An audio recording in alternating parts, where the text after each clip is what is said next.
এত দুঃখ রাখি কোথায়, রাখার জায়গা নাই। আমাদেরই কপালেতে শান্তি বুঝি নাই ভাইরে, আমাদেরই কপালেতে শান্তি কেন নাই। পাঁচ ওয়াক্ত নামাজ পড়েন কপাল তার দাগ, মক্কাতে যাই নামের আগে লাগাই হাজি সাহেব। পাঁচ ওয়াক্ত নামাজ পড়েন কপাল তার দাগ, মক্কাতে যাই নামের আগে লাগাই হাজি সাহেব। চায়ের দোকানে বসে হাজি টেলিভিশন চাই ভাইরে, চায়ের দোকানে বসে হাজি টেলিভিশন চাই। হিন্দি গানের তালে তালে পা দুটি নাচাই ভাইরে, আমাদেরই কপালেতে শান্তি কেন নাই। এত দুঃখ রাখি কোথায়, রাখার জায়গা নাই ভাইরে, এত দুঃখ রাখবো কোথায়, রাখার জায়গা নাই। আমাদেরই কপালেতে শান্তি বুঝি নাই ভাইরে, আমাদেরই কপালেতে শান্তি কেন নাই। সুদে ঘুষে জীবন কাটে করে দুর্নীতি, এমন লোক হয় যদি মাদ্রাসার সভাপতি। সুদে ঘুষে জীবন কাটে করে দুর্নীতি, এমন লোক হয় যদি মসজিদের সভাপতি। ভাইরে হক কথা বলতে গেলে মৌলবীর চাকরি নাই ভাইরে, সত্য কথা বলতে গেলে মোল্লার চাকরি নাই। আমাদেরই কপালেতে শান্তি বুঝি নাই ভাইরে, আমাদেরই কপালেতে শান্তি বুঝি নাই। সমাজেতে অসঙ্গতি বলবো কত আর, গায়ের জোরে বিচারপতি ঘুষেরই কারবার। সমাজেতে অসঙ্গতি বলবো কত আর, গায়ের জোরে বিচারপতি ঘুষেরই কারবার। টাকার লাগি গরিব দুঃখী বিচার নাহি পায় ভাইরে, টাকার জন্য গরিব দুঃখী ইনসাফ নাহি পায়। আমাদেরই কপালেতে শান্তি বুঝি নাই ভাইরে, আমাদেরই কপালেতে শান্তি কেন নাই। বড় ছোট নাই ভেদাভেদ, কোথায় মান সম্মান, বাপের সমান মুরব্বিকে করছি অপমান মোরা। বড় ছোট নাই ভেদাভেদ, কোথায় মান সম্মান, বাপের সমান মুরব্বিকে করছি অপমান ভাইরে। 8 বছরের ছেলে যদি সামনে বেড়ি খায় ভাইরে, 10 বছরের ছেলে যদি সামনে বিমল খায়।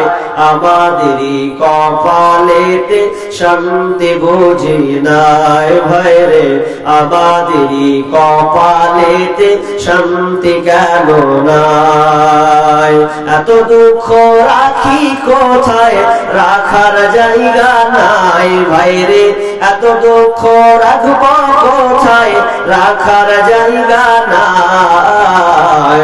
আমাদেরই কপালেতে শান্তি বুঝি নাই ভাইরে, আমাদেরই কপালেতে শান্তি কেন নাই। লিল্লাহি তাকবীর। বাপ রে বাপ, ফুটবল ময়দান হলে খালি দেখতেন কি কারিশমা চলতো। হ্যাঁ জি, হবে ট্রাই করবো নাকি আবার? লিল্লাহি তাকবীর। 100তে 25 গেলে 75 আরো ডুবে আছে, সম্পূর্ণ দিতে হবে। আচ্ছা বাদ দেন ওগুলা কথা, যারা বিয়ে করেছেন তারা দেন, আর যারা করেননি ওরা চুপ থাকেন। দেখি আপনাদের বিয়েদারির তাজ মানে কতটা পাওয়ার আছে। কি বলেন বুঝতে পেরেছেন তো? যারা বিয়ে করেছেন তাদের স্লোগানটা দেখবো আওয়াজ কেমন আছে, যারা করেননি ভাই চুপ থাকেন, দেখেন আর কতখানি ক্ষমতা আছে। ট্রাই করি, লিল্লাহি তাকবীর। তো কি যে বিহাদারি তাও দিলে জি। আচ্ছা জায়গা, এবার যারা বিয়ে করেননি ওদেরটা শুনবো এবার, নাকি বলো না? যারা বিয়ে করেননি ওদেরটা দেখি কেমন তেজ আছে না জি। লিল্লাহি তাকবীর। তো কই হলো জি সমান সমান। তাহলে আচ্ছা জায়গা, হাফ হাফ তো হলো, এবার একসাথে লাগান তাহলে জোর তো। বিহাদারি আর বিনা বিহাদারি, ম্যারিড আনম্যারিড দুটোই একদম একসঙ্গে দেন তো দেখি। রাত তো 11টা বাজতে এলো। আচ্ছা বসো যাও, আচ্ছা বসো। আবার একসঙ্গে লাগান দেখি, লিল্লাহি তাকবীর। এদিকটা দিয়েছে, ওদিকটা কিন্তু চুপ আছে। এগুলা সব ছিলি রে ভাই, বস বস বস বস, উঠে থেকে এলো, বস বাপ বস বস বস। আচ্ছা আচ্ছা বসে। উপস্থিত সম্মানীয় সুযোগ্য আজকের জলসার স্বনামধন্য সভাপতি, মঞ্চে উপবিষ্ট ওলামায়ে কেরাম, দূর দূরান্ত থেকে আগত আলেম ওলামাবৃন্দ, সম্মানীয় অতিথিবৃন্দ, আমার সম্মুখে বসে থাকা বিভিন্ন এলাকা থেকে ছুটে আসা দিনদার ইমানদার মুমিন ভাই সকল ও পর্দার অন্তরালের প্রজেক্টের মাধ্যমে দেখনেওয়ালি সম্মানিতা মা ও বোনেরা, প্রথমে সেই মহান মনিবের দরবারে প্রশংসা করি যে মহান মনিব আমাদেরকে ধারাবাহিকতার সাথে একের পর একটা বক্তার আলোচক শোনা ও আমলের উদ্দেশ্যে যে মহান মনিব আমাদেরকে বাড়ি থেকে এনে সুন্দর শামিয়ানা প্যান্ডেলের তলায় নিয়ে এসেছেন, সে আল্লাহ সুবহানাহু ওয়া তাআলা শুকরিয়া আদায় করি, বলি আলহামদুলিল্লাহ। অতঃপর শান্তি বর্ষিত হোক সকল নবীদের উপর, বিশেষ করে আমাদের শেষ নবী জনাবে মুহাম্মদুর রাসূলুল্লাহ, আমরা সকলেই বলি সাল্লাল্লাহু আলাইহি ওয়াসাল্লাম। সম্মানিত উপস্থিতি, আমি আপনাদের সম্মুখে একটি বিষয় নিয়ে বলার প্রচেষ্টায়, আমি যেখানে যাই আলোচ্য বিষয় বেঁধে দিই, আপনাকে হেডলাইন শুনিয়ে দিই। এখানেও আমি বিষয়ের বাইরে কোনো কথা না, বিষয় নিয়ে আমি আলোচনা করব ইনশাআল্লাহুল আজিজ। আজকে আমার আলোচ্য বিষয় কবর। কি বললাম ভাই? কবর। তার মানে আখেরাতের জীবন। আপনি যদি ইমানদার হন তাহলে ইমান কটার উপরে নিয়ে আসতে হবে জানা আছে কারো? যে পারবে 500 টাকা লিব, চুপ থাকবে মনে হচ্ছে। ইমানের রুকন কটার উপরে ইমান নিয়ে আসতে হবে ভাই? জি বলছে 5টা। আসলে হবে কটা? জি মনে বলিয়ে না, ওরাই বলুক না, কটা হবে? 5টা তুলছে সবাই। জি কেমন হলো? আর কেউ বলবেন? আর কেউ পারবেন? ইমানের রুকন কয়টি? সামনে 17, 6টি। মাশাআল্লাহ, 6টা। তার মধ্যে একটা হচ্ছে আখেরাত, তাই তো? মানে পরকাল, ইহকাল পরকাল। তো পরকালের জীবন, তার মধ্যে প্রথম ধাপ স্তর হচ্ছে কি? কবর। প্রথম মঞ্জিল কি ভাই? কবর। একটু শুনেন মন দিয়ে, শোনা লাগবে। এতক্ষণ যা করলেন, শুনেছেন, দান দিয়েছেন, আমাকে শুধু 1 ঘন্টা সময় দেন। এরপরে আপনাদের যত মন খুশি, এক তো পৃথিবীর যত বক্তা আছে, বক্তার যদি বিরোধিতা, 1 নম্বর হাই দাঁড়ান সোশ্যাল মিডিয়ায়। এরপরও আমি থেমে নাই, আছি ইনশাআল্লাহ। যতক্ষণ পর্যন্ত আছি, গজল বলা তো খারাপ নয়, মানুষকে মনোরঞ্জন করতে গিয়ে বলতে হয়। মানুষ একরকম নাই। আচ্ছা, এত শেষ রবিতে মানুষ থাকবে, পালাবে, বুঝাতে হবে। তো ইনশাআল্লাহ শেষে আপনাদেরকে দানের মাধ্যমে সঙ্গীত গজল, আমার লিখিত গজল যেগুলো আছে আপনাদের শোনাবো ইনশাআল্লাহ। তবে কথাটা হচ্ছে শুনতে হবে 1 ঘন্টা। শুনবেন তো ইনশাআল্লাহ? হাত তুলেন তো সবাই ইনশাআল্লাহ। মাশাআল্লাহ, খুব খুশি হলাম। আল্লাহ আপনাদের হাতকে কবুল করুন। তো ইমানের রুকনের মধ্যে একটা রুকন আপনাকে জানতে হবে, সেটা হচ্ছে আখেরাত। মরার পরের যে জিন্দেগি, এই জীবনটার উপরে আপনাকে ইমান নিয়ে আসতে হবে। আমরা মুসলমান, আমরা ইমান আনি, বিশ্বাস করি যে আমাদেরকে মরতে হবে এবং আখেরাতে পাড়ি দিতে হবে। আল্লাহর কাছে হিসাব কিতাব সবকিছু, জান্নাত জাহান্নাম, পুলসেরাত, ময়দান কিয়ামত, সবকিছু আমাদেরকে একথা বিশ্বাস করতে হবে। কিন্তু নাস্তিকেরা বিশ্বাস করে না ভাই। নাস্তিকেরা বিশ্বাস করে, যারা আল্লাহকে বিশ্বাস করে না ওরা মানে না। প্রায় 2 বছর আগে গুগল সে সার্চ করছিলাম, তো সার্চ করতে করতে ইউটিউবে আপনি সার্চ করলে পেয়ে যাবেন আশা করছি, যে রাশিয়ান বিজ্ঞানী যারা সাইবেরিয়ান নাসা বিজ্ঞানী যারা, তো তারা প্রশান্ত মহাসাগরের গণ্ডিতে আশেপাশে তারা একটা গর্ত করেছিলেন 1970 থেকে 1994 পর্যন্ত, অর্থাৎ 24 বছর খালি গবেষণা করেছে মাটির তলে কি আছে, খনন। মাইক্রোসফট একটা ক্যামেরা আছে, ওই ক্যামেরাতে তারা একটা জিনিস ধরেছে। যদিও আমরা না দেখে বিশ্বাস করি, ওরা নাস্তিক, আল্লাহকে বিশ্বাস করে না। এরপরে ওরা নিজেরাই পোস্ট করেছে, শব্দ সাউন্ডটা আবার সোশ্যাল মিডিয়াতে তারা ছেড়েছে। কয়েক সেকেন্ডের, মিনিট হয়নি, মিনিট নয়, মাত্র কয়েক সেকেন্ডের সাউন্ড তারা মাইক্রোসফট ক্যামেরার মধ্যে রেকর্ড করেছে ওটা। তো আমি দেখলাম, আরো সার্চ করলাম, অনেক জায়গাতে দেখলাম, ওয়েবসাইটে লক্ষ্য করলাম। তো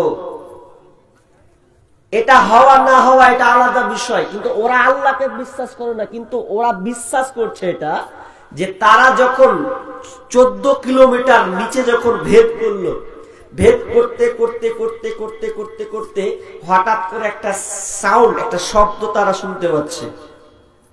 তো শব্দটা এত বিকট আওয়াজ, ভয়ঙ্কর আওয়াজ, ওরা কয়েক সেকেন্ড নিতে পেরেছে। বাকি সব যত ক্যামেরা, আপনার যত সাউন্ড, সবকিছু স্তব্ধ একদম। কে কোন দিকে পালায় দিশা পায়নি। একটাও কোনো বিজ্ঞানী ওখানে টিকতে পারেনি, অনেকে মারাও গিয়েছেন। এটা তাদের কথা, আমার কথা নয়। যদি আপনার মনে হয়, ডাউট লাগে, তাহলে আপনি সার্চ করুন, পেয়ে যাবেন। আর না হলে আমার কাছে যাবেন ঘরে, আপনাকে আমি সার্চ করে দেখাবো ইনশাআল্লাহ। আর আরেকটা গবেষণা চালিয়েছিল 2006 সালে। তো ওরা আর কেউ হাত দেয় না, ওইভাবে রেখে দিয়েছে। ভয়ঙ্কর। তো সাউন্ডটা যদি আপনি রাতে নিয়ে যদি শুনেন, মনে হয়, তো আপনি মনে হয় সারা রাত আর ঘুমাতে পারবেন না। যদি আপনি মনে করেন ওই সাউন্ডটা শুনবো, একা ঘরে মন দিয়ে লাগাতার কয়েক সেকেন্ড সাউন্ডটা যদি আপনি শুনেন, তো আমিও কেমন হয়ে গেছিলাম। তো আপনারও মনে হবে যে আপনিও টিকতে পারবেন না, থাকতে পারবেন না। তো আখেরাত বিজ্ঞানীদের কথা বাদ দেন, ওদের কথা হতে পারে, ওরা বানাতে পারে যা ইচ্ছা তা। কিন্তু আমরা মুসলমান, আমরা বিশ্বাস করি মরার পরে জীবন আবার শুরু হবে, হিসাব নিকাশের দিন। তো কবর এমন একটি জায়গা, যেই জায়গাতে সকলকেই ঘুমাতে হবে, সকলকেই থাকতে হবে। আর কবর কত কঠিন জায়গা, আপনি আশ্চর্য হয়ে যাবেন। একজন সাহাবীর নাম বলবো মিডিলে, সাহাবীর অন্তত ঘটনাটা শুনবেন, দিয়ে বাড়ি যাবেন। যদি ভালো না লাগে তো অন্তত ঘটনাটা শুনে বাড়ি গিয়ে একটু ঘুমিয়ে যাবেন। ঘুমিয়ে গভীরে ভাববেন যে আমি আজকে কি আলোচনা শুনলাম, একটু মন দিয়ে ভাবি তো, দেখবেন আপনার ব্রেন খুলে যাবে ইনশাআল্লাহ। কারণ আজকে আমরা মুসলমান, ভাইকে দাফন করি, বন্ধুর দাফন দিয়ে আসি, কবরে রেখে আসি, আব্বাকে রেখে আসি, মাকে রেখে আসছি। এরপরে আমাদের পরিবর্তন আসছে না, চেঞ্জ হচ্ছে না। আসলে আমরা অত গভীরে যাইনি। আজকে আমি আপনার গভীরে মগজ ধোলাই করব, আপনি খালি ধৈর্য সহকারে বসুন। আমরা এটা দুনিয়াতে আছি, এটা হচ্ছে ইহ জগৎ। যখন মরে যাব আমাদের ইহ জগতের পারি শেষ। যখন মরে গেলেন এরপরে চলে গেল পরজগৎ। পরজগতের সূচনা হবে কবর দিয়ে শেষ হবে জান্নাত এবং জাহান্নাম দিয়ে। এই হিসাবে আল্লাহ সুবহানাহু ওয়া তাআলা আমাদেরকে সূরা তাওবার 101 নম্বর আয়াত স্মরণ করাচ্ছেন। আল্লাহ বলছেন, বিসমিল্লাহির রহমানির রহিম সানুআযিবুহুম মাররাতাইন সুম্মা তুরাদ্দুনা ইলা আযাবিন আযীম। আল্লাহ সুবহানাহু ওয়া তাআলা বলেন, আমি তোমাদেরকে অচিরে বারবার মারব, বারবার তোমাদেরকে মারব। সুম্মা তুরাদ্দুনা ইলা আযাবিন আযীম, এবং তোমাদেরকে মহা কঠিন শাস্তির দিকে তোমাদেরকে নিয়ে যাওয়া হবে। আল্লাহ তাআলা এখানে দুইটি বিষয় তিনি আলোকপাত করেছেন। প্রথম নম্বরে বলেছেন সানুআযিবুহুম মাররাতাইন, আমি তোমাদেরকে দুইবার মারব, তোমাদেরকে বারবার মারব। তার মানে আল্লাহ তাআলা কবরের মারের কথা বলেছেন। তোমাদেরকে কবরে আযাব দেওয়া হবে, কবরে তোমাদেরকে শাস্তি প্রয়োগ করা হবে, কবরে তোমার খাবে। সুম্মা তুরাদ্দুনা ইলা আযাবিন আযীম, এবং মহা কঠিন শাস্তির দিকে তোমাদেরকে নিয়ে যাওয়া হবে। সেই শাস্তিটা কোনটা? ওটা হচ্ছে কিয়ামতের ময়দান। ওটা কোনটা? জাহান্নামের ময়দান। আর ওখানেও শাস্তি দেওয়া হবে। তো আল্লাহ তাআলা প্রথম অংশে শুরু অংশে বললেন তোমাদেরকে কবরে শাস্তি দেওয়া হবে। রেহাই নাই। পৃথিবীতে কোন লোক বলতে পারবে না, আর বলার ক্ষমতাও নাই যে কবরে আমি ঢুকবো না, যাব না। কবর এমন একটি জায়গা, এর কোনো বিভাজন নাই, পার্থক্য নাই। পার্থক্য আছে জি, ভালো লোক হলেও ওকে কবরে যেতে হবে, খারাপ লোক হলেও ওকে কবরে যেতে হবে। ভালো হও আর মন্দ হও, বিখ্যাত হও আর কুখ্যাত হও, যাওয়া লাগবে। যাব না এ কথা বলার কেউ নাই। দিল চাহে या না চাহে জানা পড়েগা, দিল মানে या না মানে জানা পড়েগা। তোমার মন মানুক আর মন না চাহুক তবু তোমাকে যেতে হবে।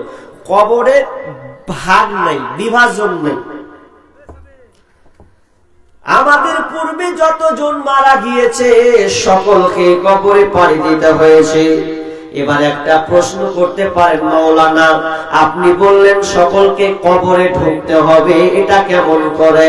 যে মানুষ যে পৃথিবীতে আছে, হিন্দু আছে, খ্রিস্টান আছে, বৌদ্ধ আছে, জৈনরা সবাই তো আছে, এরা তো সবাই মাটি দেয় না।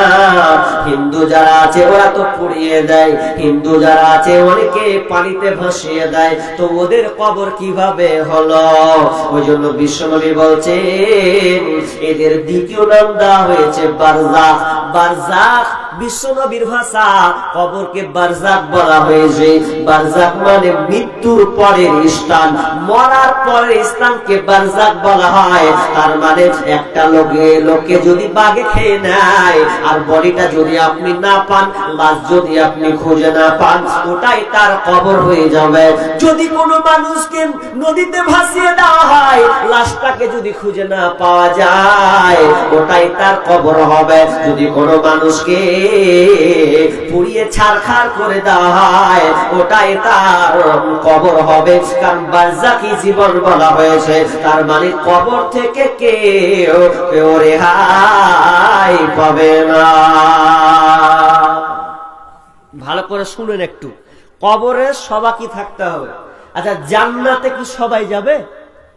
হাজি, জান্নাতে সবাই যাবে? যাবে না। কারা যাবে? ভালো লোক জান্নাতে যাবে, তাই তো? আর কি বলছে রে? জাহান্নাম মানে আগুন। আচ্ছা, জাহান্নামে কি সবাই যাবে না? কারা যাবে? যারা মন্দ লোক, খারাপ লোক, তারা জাহান্নামে যাবে। তাহলে জান্নাতের গ্রুপ আছে, জাহান্নামের গ্রুপ আছে, কিন্তু কবরে গ্রুপ আছে জি নাই। সবাই ঘুমাও, সবকে সাথ নিতে হবে। তাহলে জাহান্নামের গ্রুপ কেমন গরু? জান্নাতে সবকিছু থাকবে না, জান্নাতে সবকিছু থাকবে না।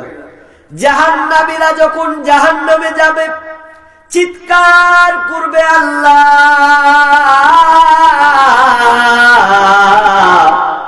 আল্লাহ বলে ফেরেশতা রে, ওই আমার গোলামেরা, ওই আমার নাফরমান বান্দারা বান্দিরা কেন কান্না করছে, কেন আমাকে ওরা ডাকছে, কি তাদের ডাকার জন্য পড়েছে?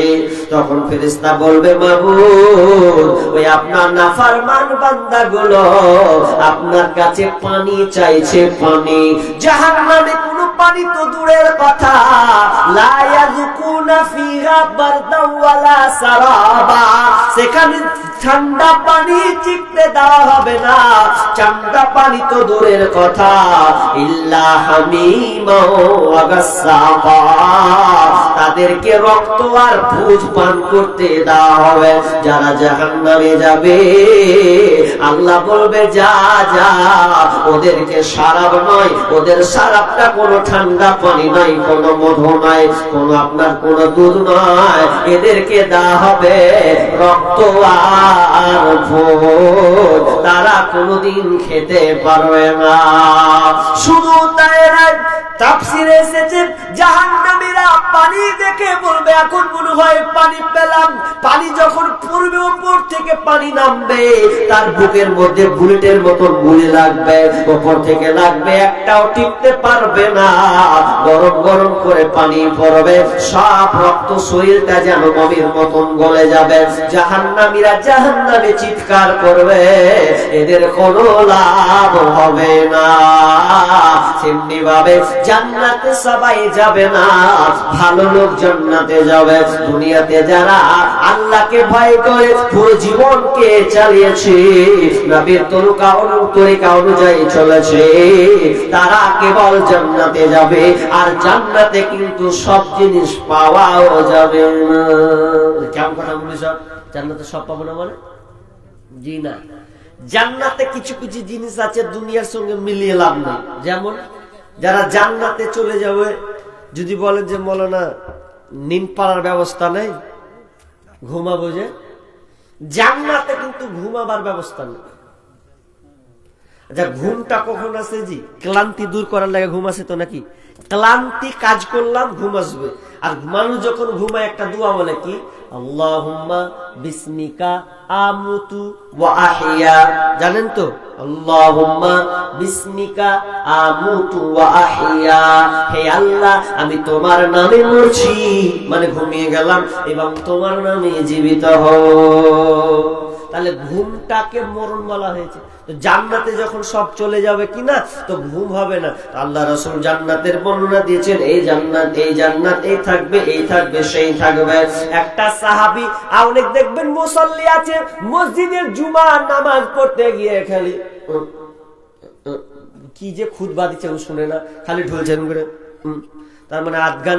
অনেক দেখা যায় এমন করে ঢুলছে, ওয়ামা অনেক সময় ইমাম সাল মানে কি খুতবা শেষ করে দিয়ে নামাজে দাঁড়াচ্ছে, তাকবীর, এরপরে ওকে যখন হুড়া মারছে তখন উঠে নাও। তার মানে ও মসজিদে গিয়ে আরামসে নিন পারে, এরকম মুসল্লি নাই আছে। তো একজন সাহাবী মাজলিসে আল্লাহ রাসূলের ভাষণ শুনছেন, জান্নাতের ভাষণ। তো জান্নাতের ভাষণ শুনতে শুনতে শুনতে ঘুমের ঘরে বলছে, বিশ্বনবী জান্নাতের বর্ণনা করতে গিয়ে সাহাবী বলছেন, ইয়া রাসূলুল্লাহ, জান্নাতে কি ঘুমাবার ব্যবস্থা নেই? ঘুমের টোলে ঘুমের কথা বলছে। জি, তো ঘুমের ব্যবস্থা কি থাকে? জি, হুঁশ থাকে তো না। জান্নাতে ঘুমাবার ব্যবস্থা নাই। কেন নেই? আপনি যখন জান্নাতে ঢুকবেন প্রথম চান্সে হুর থাকবে, ডান দিকে বাম দিকে, সামনে ওই দিকে হুর, এই দিকে হুর, ডাকতে লাগবে আলান সাহালান, এই দিকে আসো, এই দিকে আসো, ডাকবে হুরেরা আপনাকে। একটা হুরের সঙ্গে কথা বলতে লাগবে 20 বছর, কেউ বলছেন 20,000 বছর, 20,000 বছর পর্যন্ত লেগে যাবে। একটা হুর আর একটা হুর বলবে, খালি ওয়াসপতি, খালি গল্প করবে, আমি তো দাঁড়িয়ে আছি, ওকে আবার ডাকবে। এই করতে করতে করতে করতে আপনার মনে হয় কয়েক মিনিট কথা বললাম, কিন্তু কয়েক হাজার বছর চলে গেছে, আপনাকে টের কিছুই মনে পড়বে না। তার মানে জান্নাতে আপনি সব পাবেন না, আরামদায়ক আপনাকে দেওয়া হবে, যেটা খাবার ইচ্ছা হবে সেটাই আপনি পাবেন। তাহলে জান্নাতের গ্রুপ আছে, জাহান্নামের গ্রুপ আছে, কিন্তু কবর এমন একটি জায়গা, ডানেতে কাঁদিবে মাতা, বামেতে পরম পিতা, পদতলে প্রিয়সী অঝোর নয়নে, ছাড়িয়া ভাবের ভাব যাইবি কেমনে, আজরাইল আসিয়া বলিবে, মালাকুল মউত আসিয়া বলিবে, চলো হে মরণে। মরবেন, কবরে চলে গেলেন। তার মানে কবর খুব খাতারনাক জায়গা। এই কবরে সবাইকে ঢুকতে হবে, কেউ বাঁচার কোনো কারো রেহাই না। এবার আপনাকে একটা একটা করে বলবো, মিডিলে অনেক তথ্যবহুল কথা আছে, যাবেন না কেউ। কি কথা? মানুষ যখন লাশ মৃত্যুবরণ করবে, তখন মানুষকে কোথায় রাখবে? কবরে রেখে আসবে। কেউ বাড়তে রাখবে না তো, দুর্গন্ধ ছড়াবে। তো বারা ইবনে আযিব রাদিয়াল্লাহু তাআলা আনহু তিনি বর্ণনা করছেন, লম্বা হাদিস বলছি, আপনাকে একটু ধৈর্য ধারণ করুন, খালি শুনতে হবে আপনাকে। কি? যখন লাশ কবরে রাখা হয়, মানুষ যখন মারা যায়, তার আগে বিশ্বনবীর হাদিসটা বলে দিই। বারা ইবনে আযিব প্রথমটা বলবো, তারপরে দ্বিতীয়টা কি। আল্লাহ রাসূল এক আনসারী সাহাবীর জানাজায় গিয়েছেন, জানাজায় শরীক হবেন। তো সঙ্গী সাথী সাহাবীরা পর্যন্ত গেছেন, তো সাহাবীরা যাচ্ছেন, তো এখন ওই আনসার সাহাবীর কবর খোঁড়া কমপ্লিট হয়নি। তো আল্লাহ রাসূল বসে আছেন, বসতে এমন ভাবে বসে আছেন, মনে হয় যেন মাথার উপরে পাখি বসে আছে। স্তব্ধ অবস্থায়, কোনো কথা নাই, কোনো নড়াচড়া নাই। এখনো ওই আনসার সাহাবীর কবর খোঁড়া হয়নি। সাহাবীরা বলছেন, এমন ভাবে যেন নবী বসে আছেন, এমন ভাবে যেন আমরা বসে আছি, যাতে যেন আমাদের উপরে পাখি বসে আছে, স্তব্ধ হয়ে আছে, একদম স্তব্ধ। এমন সময় বিশ্ব নবীর হাতে আপনার কিনা কিছু খড়ি নিয়ে আছেন, আর ওই খড়িটা দিয়ে মানুষ দাগ যেমন কাটে, খড়ি নিয়ে মানুষ দাগ কাটে মাটিতে, বিশ্বনবী খড়ি দিয়ে দাগ কাটতে আছেন। আর দাগ কাটতে কাটতে কাটতে হঠাৎ করে বলছেন, ও সাহাবীরে, তোমরা কবর থেকে পরিত্রাণ চাও, কবর থেকে তোমরা পরিত্রাণ চাও। আমরা সঙ্গে সঙ্গে বললাম, আলহামদুলিল্লাহ, আমরা কবরে আযাব থেকে সঙ্গে সঙ্গে আমরা পানা চাইতে লাগলাম। কবর থেকে তোমরা পানা চাও কেন? শুনে না, কবরটা কত কঠিন জায়গা। কবর এমন একটা জিনিস, এমন একটা জায়গা, কবর প্রতিদিন বলে, আমি হচ্ছে একাকিত্বের ঘর, এককের ঘর, আমি হলাম সাপ বিচ্ছুর ঘর। কবর প্রতিদিন ডাকে আর বলে, আমি হচ্ছি অন্ধকার ঘর। যখন যে আসবে সাবধানে আসবে, কবর যে ঢুকবে সাবধানে আসবে, আমল নিয়ে আসবে। আমি ভয়ঙ্কর একটি কবর, ভয়ঙ্কর একটি জায়গা। ও কবর ভয়ে যান কেঁপে মরে, তবু কেন ডাকিস, আয় মোরা কলার ঘরে। ও কবর ভয়ে যান কেঁপে মরে, তবু কেন ডাকিস, আয় মোরা কলার ঘরে। যে তোর বাঁধনে পড়ে যে গেল আর এলো না ফিরে, তবু কেন ডাকিস, আয় মোরা কোলার ঘরে। কবর প্রতিদিন ডাকে, প্রতিদিন আপনাকে বলে সতর্ক হয়ে যা, আজকে তুমি মাটির উপরে খুব লাপাচ্ছ, পিকনিক মানাচ্ছ, বক্স বাজাচ্ছ, খুব মজা লাগছে। কবর বলছে সেদিন তোকে আমি গিলে নেব, যেদিন তুই কবরে আসবি সেদিন আমার পেটের মধ্যে আসবি, সেদিন তোকে মাটির উপরে খোদার স্বাদ বুঝিয়ে দেব, ডিজে বাজার তোর বক্স কত শখ আমি ভুলিয়ে দেব। আমি এমন একটা কবর আমি কাউকে ছাড়িনি, নমরুদ হামান ফেরাউনকে ছাড়িনি, এমনকি নবীদের পর্যন্ত আমার কাছে শুতে হয়েছে, আমার কাছে পর্যন্ত আসতে হয়েছে। আমি ভয়ঙ্কর একটি জায়গা, তোমরা সতর্ক হয়ে যাও। বিশ্বনবীর ঘটনা এখনো শেষ হয়নি। আল্লাহ বলছেন তোমরা কবর থেকে পরিত্রাণ চাও, পরিত্রাণ চাও কবর থেকে। ভয়ঙ্কর বিশ্বনবী বলছেন যখন একজন মাইয়াত যখন মারা যাবে, মালাকুল মউত হাজির হবে এবং তার সামনে আপনার কি নাম সূর্য, সূর্যের মতন চকচকে বর্ণের, সাদা বর্ণের একজন ফেরেশতা এসে হাজির হবে। ওই ফেরেশতা যখন হাজির হবে মালাকুল মউত তখন তার জানটাকে যখন বের করবে, জানটাকে যদি সে ভালো ব্যক্তি হয়, ভালো ঈমানদারওয়ালা হয়, তখন ওই আপনার মালাকুল মউত বলবে ইয়া আইয়াতুহান নাফসুল মুতমাইন্না, ওরে পবিত্র আত্মা, প্রশান্ত আত্মা, তুমি যে ফিরেছো রবের দিকে, তোমার রবের প্রতি তোমার উপরে সন্তুষ্ট আছে। যখন তাকে সুন্দর করে যখন আত্মাটাকে বের করা হবে, আত্মা যখন বের হবে সুন্দর করে, সঙ্গে সঙ্গে কেমন বের হবে, একটা মায়না যেমন কলসিকে ঢালে পানি যেমন গিলাসের সঙ্গে সঙ্গে বেরিয়ে যায়, ওই রকমই একটা মুমিনের আত্মা যখন বের হবে সঙ্গে সঙ্গে ওই ফেরেশতাদেরকে হাতে দেবে। কাদেরকে? যাদের আপনার কিনা হাতে আপনার কিনা কাপড় থাকবে, সুগন্ধি কাপড়, সেই সুগন্ধি এত সুগন্ধি এত সেন্ট ছড়াবে, তাকে যখন চাদরের কাপড়ে যখন দেওয়া হবে মুড়ে নিবে, মুড়ে নেওয়ার পর তারা আসমানের দিকে উঠতে থাকবে, উঠতে উঠতে উঠতে উঠতে প্রথম আসমানে যাবেন।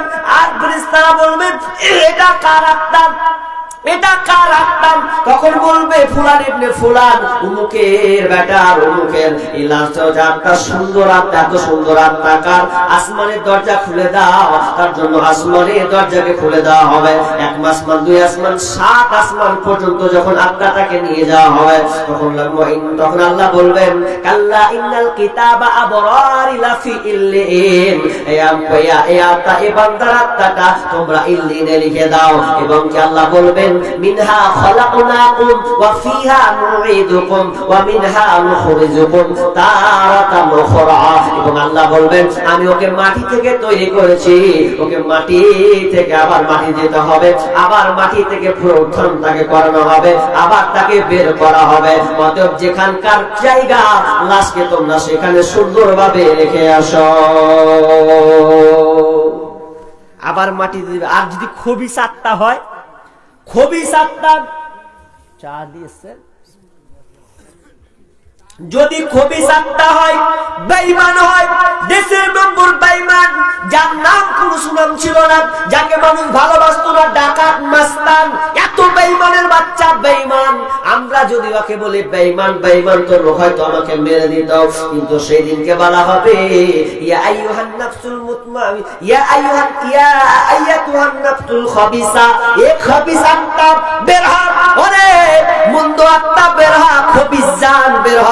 সহজে বের হতে চাইবে না ওই বেঈমান। যখন বের হবে না, জোর করে ছিকড়ে তাকে বের করা হবে। আর ওই ফেরেশতাদের হাতে, যে ফেরেশতা কালো বর্ণের, একদম দেখতে নোংরা, এমন দেখতে খারাপ ভয়ঙ্কর ফেরেশতা আসবে, তখন ওরা এক কি নিয়ে আসবে, আর কাপড় নয়, চট নিয়ে আসবে। চট নিয়ে এসে বলবে দাও, দুর্গন্ধ, এত পচা দুর্গন্ধ হবে, বের হবে, ওপরে নিয়ে যাবে। সবাই বলে কার, ছি ছি ছি ছি, এত দুর্গন্ধ, কার আত্মা রে? কোন বেটার আত্মা? ফুলান ইবনে ফুলান, উমুকের বেটা উমুক, বেঈমান, মাস্তানের বেটা মাস্তান।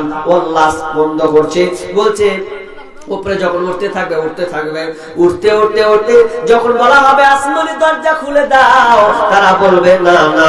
বিশ্বনবী আয়াতটা পড়ছেন সূরা আরাম 40 নম্বর আয়াতে বলেছেন ইন্নাল লাযিনা কাযযাবু বিআয়াতিনা ওয়াস্তাগবারু আনহা লা তুফাত্তাহু লাহু আবওয়াবুস সামা ওয়ালা ইয়াদখুলুনাল জান্নাহ হাত্তা ইয়ালিজাল জামালু ফি সামিল খিয়াত। তাদের জন্য তারা কি আসমানের দরজা খোলা হবে না? আসমানের দরজা তো খোলা হবে না। কেন? কারণ তারা আমার আয়াতকে অস্বীকার মনে করেছে। কিছু বলছো? এলান করে দাও তো। কি হয়েছে? ভিক্ষা করছিলাম, ওখানে চাদরের টাকা ছিল 1500 টাকা, রেখে আসলাম। আর এখন দেখছি নাই। যা ইন্না লিল্লাহ। এটা কে করলে জি ভাই? এটা তো খুব খারাপ জিনিস ভাই, যে করেছো খুব খারাপ কাজ করেছো। একটা মিসকিন মানুষ, অসহায় মানুষ চেয়েছে চাদর টাবাল লিয়ে পাল। তুমি কোথায় গেছিলে? ও খাবার খেতে গেছিলাম, ডেলিভারি খাবারও নেই। তো তুমিও তো একটা ভালো কাজ করেছো, স্পেশাল কাজ। 2 টাকাও ছাড়তে হয় না, তুমি চাদর রেখে চলে গেলা। জানো জামানা যুগ কি চলছে এখন? হ্যাঁ, মানুষ লিয়ে পালিয়েছি তোমার টাকা। একটু এলান করে দাও। তাই এলান কি করবো? এলান এটা করা যাবে ভাই, যে লিয়েছো ভাই আল্লাহর রাস্তে দিয়ে দাও। দেখো এগুলা মান সম্মানের ব্যাপার না, ইজ্জত কাজের কহেন। তো আজকে জালসা হচ্ছে পরিবর্তনে, তো এই দিক থেকে আবার চুরি করে পালাচ্ছে। এমনিতে লজ্জার বিষয়। আমি আমাদের ক্যামেরা চলছে, তার কোন দিকে মান সম্মান রাখবেন কহেন? তো গ্রামের নাম কইলে তো আরো চলে যাবে। তো ভাই যে কাজটা করেছো ভাই, একটা অসহায় ব্যক্তি মিসকিন মানুষ চেয়ে খায়, তার চাদরকে তুমি লিয়া পালিয়েছো, কদিন খাবা? তো ভাই তুমি লক করে ভাই যেখানে পেস থুয়া পালিয়ে যায়। যদি মান সম্মান বাঁচাতে হয় তো সাইডে ভাই রেখে দে। দেখ এটা অসহায় মানুষের নিয়ে যাওয়া ঠিক হয়নি। হাই আল্লাহ, আরে ভাই যে নিয়েছো ভাই দিয়ে দাও, আল্লাহর রাস্তায় দিয়ে দাও, আল্লাহকে ভয় করো, দিয়ে দাও ভাইকে, দিয়ে দাও। চাদর সহ নিচে দিয়ে দাও ভাই। একটু দেখেন তো ভাই। আচ্ছা যান ওদিকে সাইডে যান। কি বলছিলাম? খবিস আত্মা অর্থাৎ বেঈমান আত্মা, বদমাশ আত্মা যদি হয় তো তার জন্য জান্নাতের দরজা খোলা হবে না। আসমানের দরজা খোলা হবে না, জান্নাত তো ঢুকতেই পাবে না। হাত্তা ইয়ালিজাল জামালু ফি সামিল খিয়াত। যত একটা উটের সূচে ছিদ্র দিয়ে যেমন উট করা পাস করা অসম্ভব, তার জন্য জান্নাতে যাওয়াটাও অসম্ভব হয়ে যাবে। তাহলে হবে না। এরপরে কি হবে শুনলেন?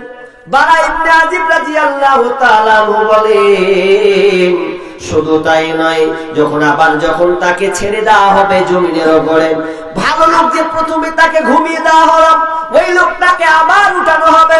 উঠার পর ইদা উলিয়াল মাইয়াতু ফিল কবরি, যখন কবরে রাখা হয়, মাইয়াতকে যখন কবরে রাখা হবে, আতাহু মালাকানি, 2 জন ফেরেশতা আসবে।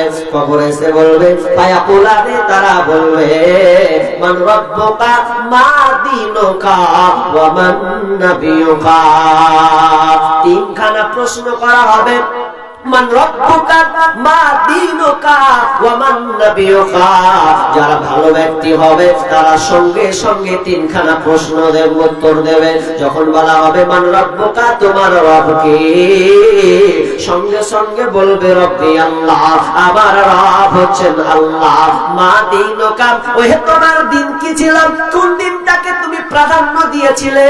যদি সে ইসলামকে মেনে চলতো তখন বলবে দিনুল ইসলাম, আমার দিন ছিল ইসলাম। ওয়া মান নাবিয়ুকা, তোমার নবী কে? মাহাদার রাজুল, এই লোকটাকে বলো।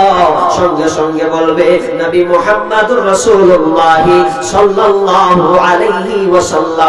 সঙ্গে সঙ্গে 3খানা প্রশ্ন যখন করে দেবে, প্রথম 4 নম্বরটাকে প্রশ্ন করা হবে, বলো ওহে পবিত্র আত্মা, এটা তোমার দ্বারা কি করে সম্ভব হলো? সঙ্গে সঙ্গে বলবেন, আমি আল্লাহর কিতাব পড়েছি, কিতাব পড়ে তার উপরে আমি ঈমান এনেছি, ঈমান এনে আমি বাস্তবায়ন করেছি।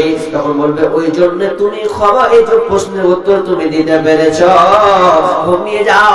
আমার আল্লাহ বলবেন বাস বাস, ও বান্দাকে সুন্দর করে ঘুমিয়ে দাও, জান্নাতের দরজাটা খুলে দাও। তার শরীরে দুনিয়ার মানুষ ওকে মাত্র সাদা কাপড় পরিয়েছে, সাদা কাপড় পরিয়ে তারা মাটি দাফন করেছে। আল্লাহ বলছে না না ফেরেশতা, সাদা কাপড় নয়, দুনিয়ার মানুষ না হয়ে সাদা পোশাক পরিয়েছে। ওই আমার ফেরেশতা, ওই লোককে, আমার আসল বান্দাকে, খাঁটি বান্দাকে তোমরা জান্নাতের পোশাক পরিয়ে দাও, জান্নাতি বিছানা বিছিয়ে দাও, জান্নাতের দরজাটা ওপেন করা দাও। যখন শুয়ে সে জান্নাতের আভাস, সুন্দর আরামদায়ক সুগন্ধ, আরামদায়ক পরিবেশের উপরে তার দৃষ্টি সীমা পর্যন্ত থাকবে এবং সে ঘুমিয়ে যাবে। আর যদি মন্দ হয়, যদি দুনিয়াতে নাফরমান হয়, আল্লাহকে মানেনি, তখন যাকে বলা হবে মান রব্বুকা, তোমার রব কি? হা হা লা আদরি, হা হা হায় হায় আফসোস, লা আদরি, আমি কিছুই জানি না, আমি কিছুই জানি না, শুধু হায় আফসোস করবে। ওমান মা দিনুকা, তোমার দিন কি? একই কথাই আফসোস। ওমান নবিয়ুকা, তিনটি প্রশ্ন পারবে না, ফেলিয়ার হয়ে যাবে বন্ধুরে, সে আর উত্তর দিতে পারবে না। তখন আল্লাহ সুবহানাহু ওয়া তাআলা তার মধ্যে আবার আল্লাহ সুবহানাহু ওয়া তাআলা একজন ফেরেশতা নিযুক্ত করবেন, পাঠাবেন। ফেরেশতাটাকে চোখে দেখে না, কানেও শুনে না, চোখেও দেখে না, কানেও শুনে না, ওই রকম ফেরেশতা পাঠানো হবে। ফেরেশতা কি করবে? তারাতে একটা হাতুড়ি থাকবে, যেই হাতুড়ির ওজন, যেই হাতুড়ির মান যদি একটা পাহাড়ের উপরে মারা হয়, ওই পাহাড় ছিটকে উড়ে যাবে, পাত্তা পাওয়া যাবে না। সেই রকম ওজনের আপনার কিনা হাতুড়, যে হাতুড়ে পাহাড় বিক্ষিপ্ত হয়ে যাবে, সেই হাতুড় দিয়ে আপনাকে মারা হবে। ইবনে মাসউদ বলছেন ইন্নাল মাউতা লা ইউআদিবুনা ফি কুবুরিহিম, যখন কবরে যখন লাশকে রাখা হয়, সে চিৎকার করে, এতটা চিৎকার মারে, চিৎকার এতটা মারে চিৎকার, হাত্তা আন্নাল বাহাইমা লা আসওয়াতাহুম, বিশ্বনবী বলছেন পৃথিবীর যত কীট পতঙ্গ আছে, জানোয়ার আছে, সবাই শুনতে পাবে, কেবল মানুষ আর জিন শুনতে পাবে না। বাকি যত গরু, মহিষ, বিড়াল, যত প্রাণী আছে কবরে আযাব শাস্তি শুনতে পাবে। এতটা চিৎকার করবে যে ফেরেশতাটা মারবে, চোখও দেখবে না, কানেও শুনবে না। হাজি, কানে যদি না শুনে, চোখ দিয়ে দেখলে তার একটা মায়া হবে যে লোকটা কান্না করছে, চোখ দিয়ে পানি বের হচ্ছে নাকি।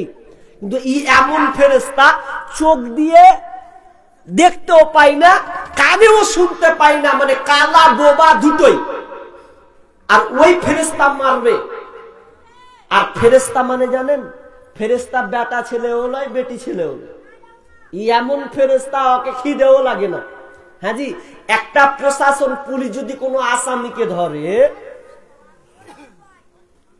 তো যখন রাতটা থামতে পারে না, যে সালাকে তোয়াজিন দিয়ে খুঁজে বেড়াচ্ছি, তাই না, যখন ওকে আচামকা কোনো জায়গায় পেয়ে নিবে, তো ওর শাক তুলবেও, তো বলছে তোকে এবার পেয়েছি, ঝুট করে পিটবো। যখন ওই আসামিকে যখন বাঁধবে বা টাঙবে, তো প্রথমে একদম জুটপাত করে পিটে, কি পিটে না, তো প্রথম চান্স পিটে এক ধরনের 100 পাওয়ার, তো প্রথমে 100 পাওয়ার যে মারতে গলতে গলতে যখন 50 করবে, তো শেষের পাওয়ারটা কি 100 পাওয়ার হবে? হবে জি, খাইতে আবার বলে পানি খাইতে, আবার পিটাবো সালাকে, হবে না। কিন্তু ফেরেশতার খিদা নেই। এই ফেরেশতা কেমন? এর কোনো ক্লান্তি নাই, খিদা নাই। আপনাকে যখন মারা হবে, আপনি চিৎকার করবেন, বাপরে মারে, আল্লাহ আল্লাহ করে চিৎকার করবেন, ফেরেশতা কোনো মতে শুনতে পাবে না, এমন করে মারবে আপনি মাটির নিচে চলে যাবেন।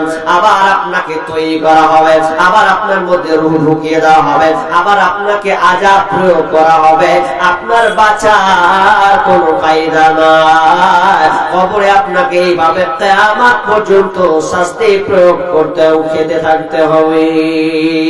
কবরের আযাব কত কঠিন সইতে আমি পারিব না, মৃত্যুর যন্ত্রণা কত কঠিন সইতে আমি পারিব না। খুবই কঠিন আযাব। এবার চলেন আজ ভালো লোকের আযাব হবে। কবর এমন একটি জায়গা, আপনাকে কি বলবো, ভালো লোক, ভালো লোক মানে কি, মানুষের মধ্যে যদি কোনো ত্রুটি বিন্দু থেকে যায় তাও আপনাকে শাস্তি পেতে হবে। তো বলবেন কেমন বলি সাহেব, এত ভালো, বেশিরভাগ ভালো কাজ করবো তো সামান্য পাপের লেগেও কবরে পাকড়া করতে হবে? হ্যাঁ, সামান্যর জন্য আপনাকে কবরে পাকড়া হতে হবে। হাদিস, চলেন হাদিস দিচ্ছি এবার আপনাকে। কি হাদিস? বিশ্বনবী বলছেন, যেই সাহাবীর ব্যাপারে বিশ্বনবী কতটা সাহাবীকে ভালোবাসতেন, যেই সাহাবীর নাম হচ্ছে সাদ বিন মুআদ। সাদ বিন মুআদ রাদিয়াল্লাহু তাআলা আনহু, যার দোয়া আল্লাহ তাআলা কবুল করে নিতেন। যখন সাদ দোয়া করতেন, আল্লাহ তুমি জিনিসটা কবুল করো, আল্লাহ সঙ্গে সঙ্গে সাদের দোয়াকে কবুল করতেন। এমন একজন সাহাবী, একজন বিখ্যাত সাহাবী, যেই সাহাবীর ব্যাপারে বিশ্বনবী জান্নাতের অনেক বর্ণনা দিয়েছেন। সাদ বিন মুআদ যেদিনকে মারা যায়, যেদিন তিনি মারা যায়, তিনি বিশ্বনবী বলছেন, হাদাল্লাযী তাহাররাকা লাহুল আরশ, হাদাল্লাযী তাহাররাকা লাহুল আরশ। সেদিনকে জমিন কম্পিত হয়েছিল, জমিন কম্পিত হয়েছিল। যেদিন সাদ বিন মুআজ মারা যায়, সেদিনকে জমিনটা কম্পন শুরু হয়েছিল। কোন নবীর ব্যাপারে কিন্তু বর্ণনা পাওয়া যায় না যে জমিনটা কম্পন হয়েছিল, কিন্তু সাদ যেদিন মারা যায় সেদিনকে জমিনটা কেঁপে উঠেছিল। হাদাল্লাযী তাহাররাকা লাহুল আরশ ওয়া ফুতিহাত লাহু আবওয়াবুস সামা, আসমানের দরজাকে খুলে দেওয়া হয়েছিল। ওয়া শাহিদাহু ৭০,০০০ মিনাল মালাইকা, যেই সাদের জন্য ৭০,০০০ ফেরেশতা জানাজার শরীক হয়েছিলেন, ৭০,০০০ ফেরেশতা যার জানাজায় হাজির হয়েছিলেন। এরপরও বিষ্ণু বলছেন, এরপরেও সাদকে কবরে চেপে ধরেছে, কবরে এমন ভাবে চেপে ধরেছে, আল্লাহর নবী সঙ্গে সঙ্গে বুঝতে পারলেন যে কবরে সাদকে কবরে চেপে ধরেছে। তিনি সঙ্গে সঙ্গে সুবহানাল্লাহ সুবহানাল্লাহ সুবহানাল্লাহ পড়তে লাগলেন।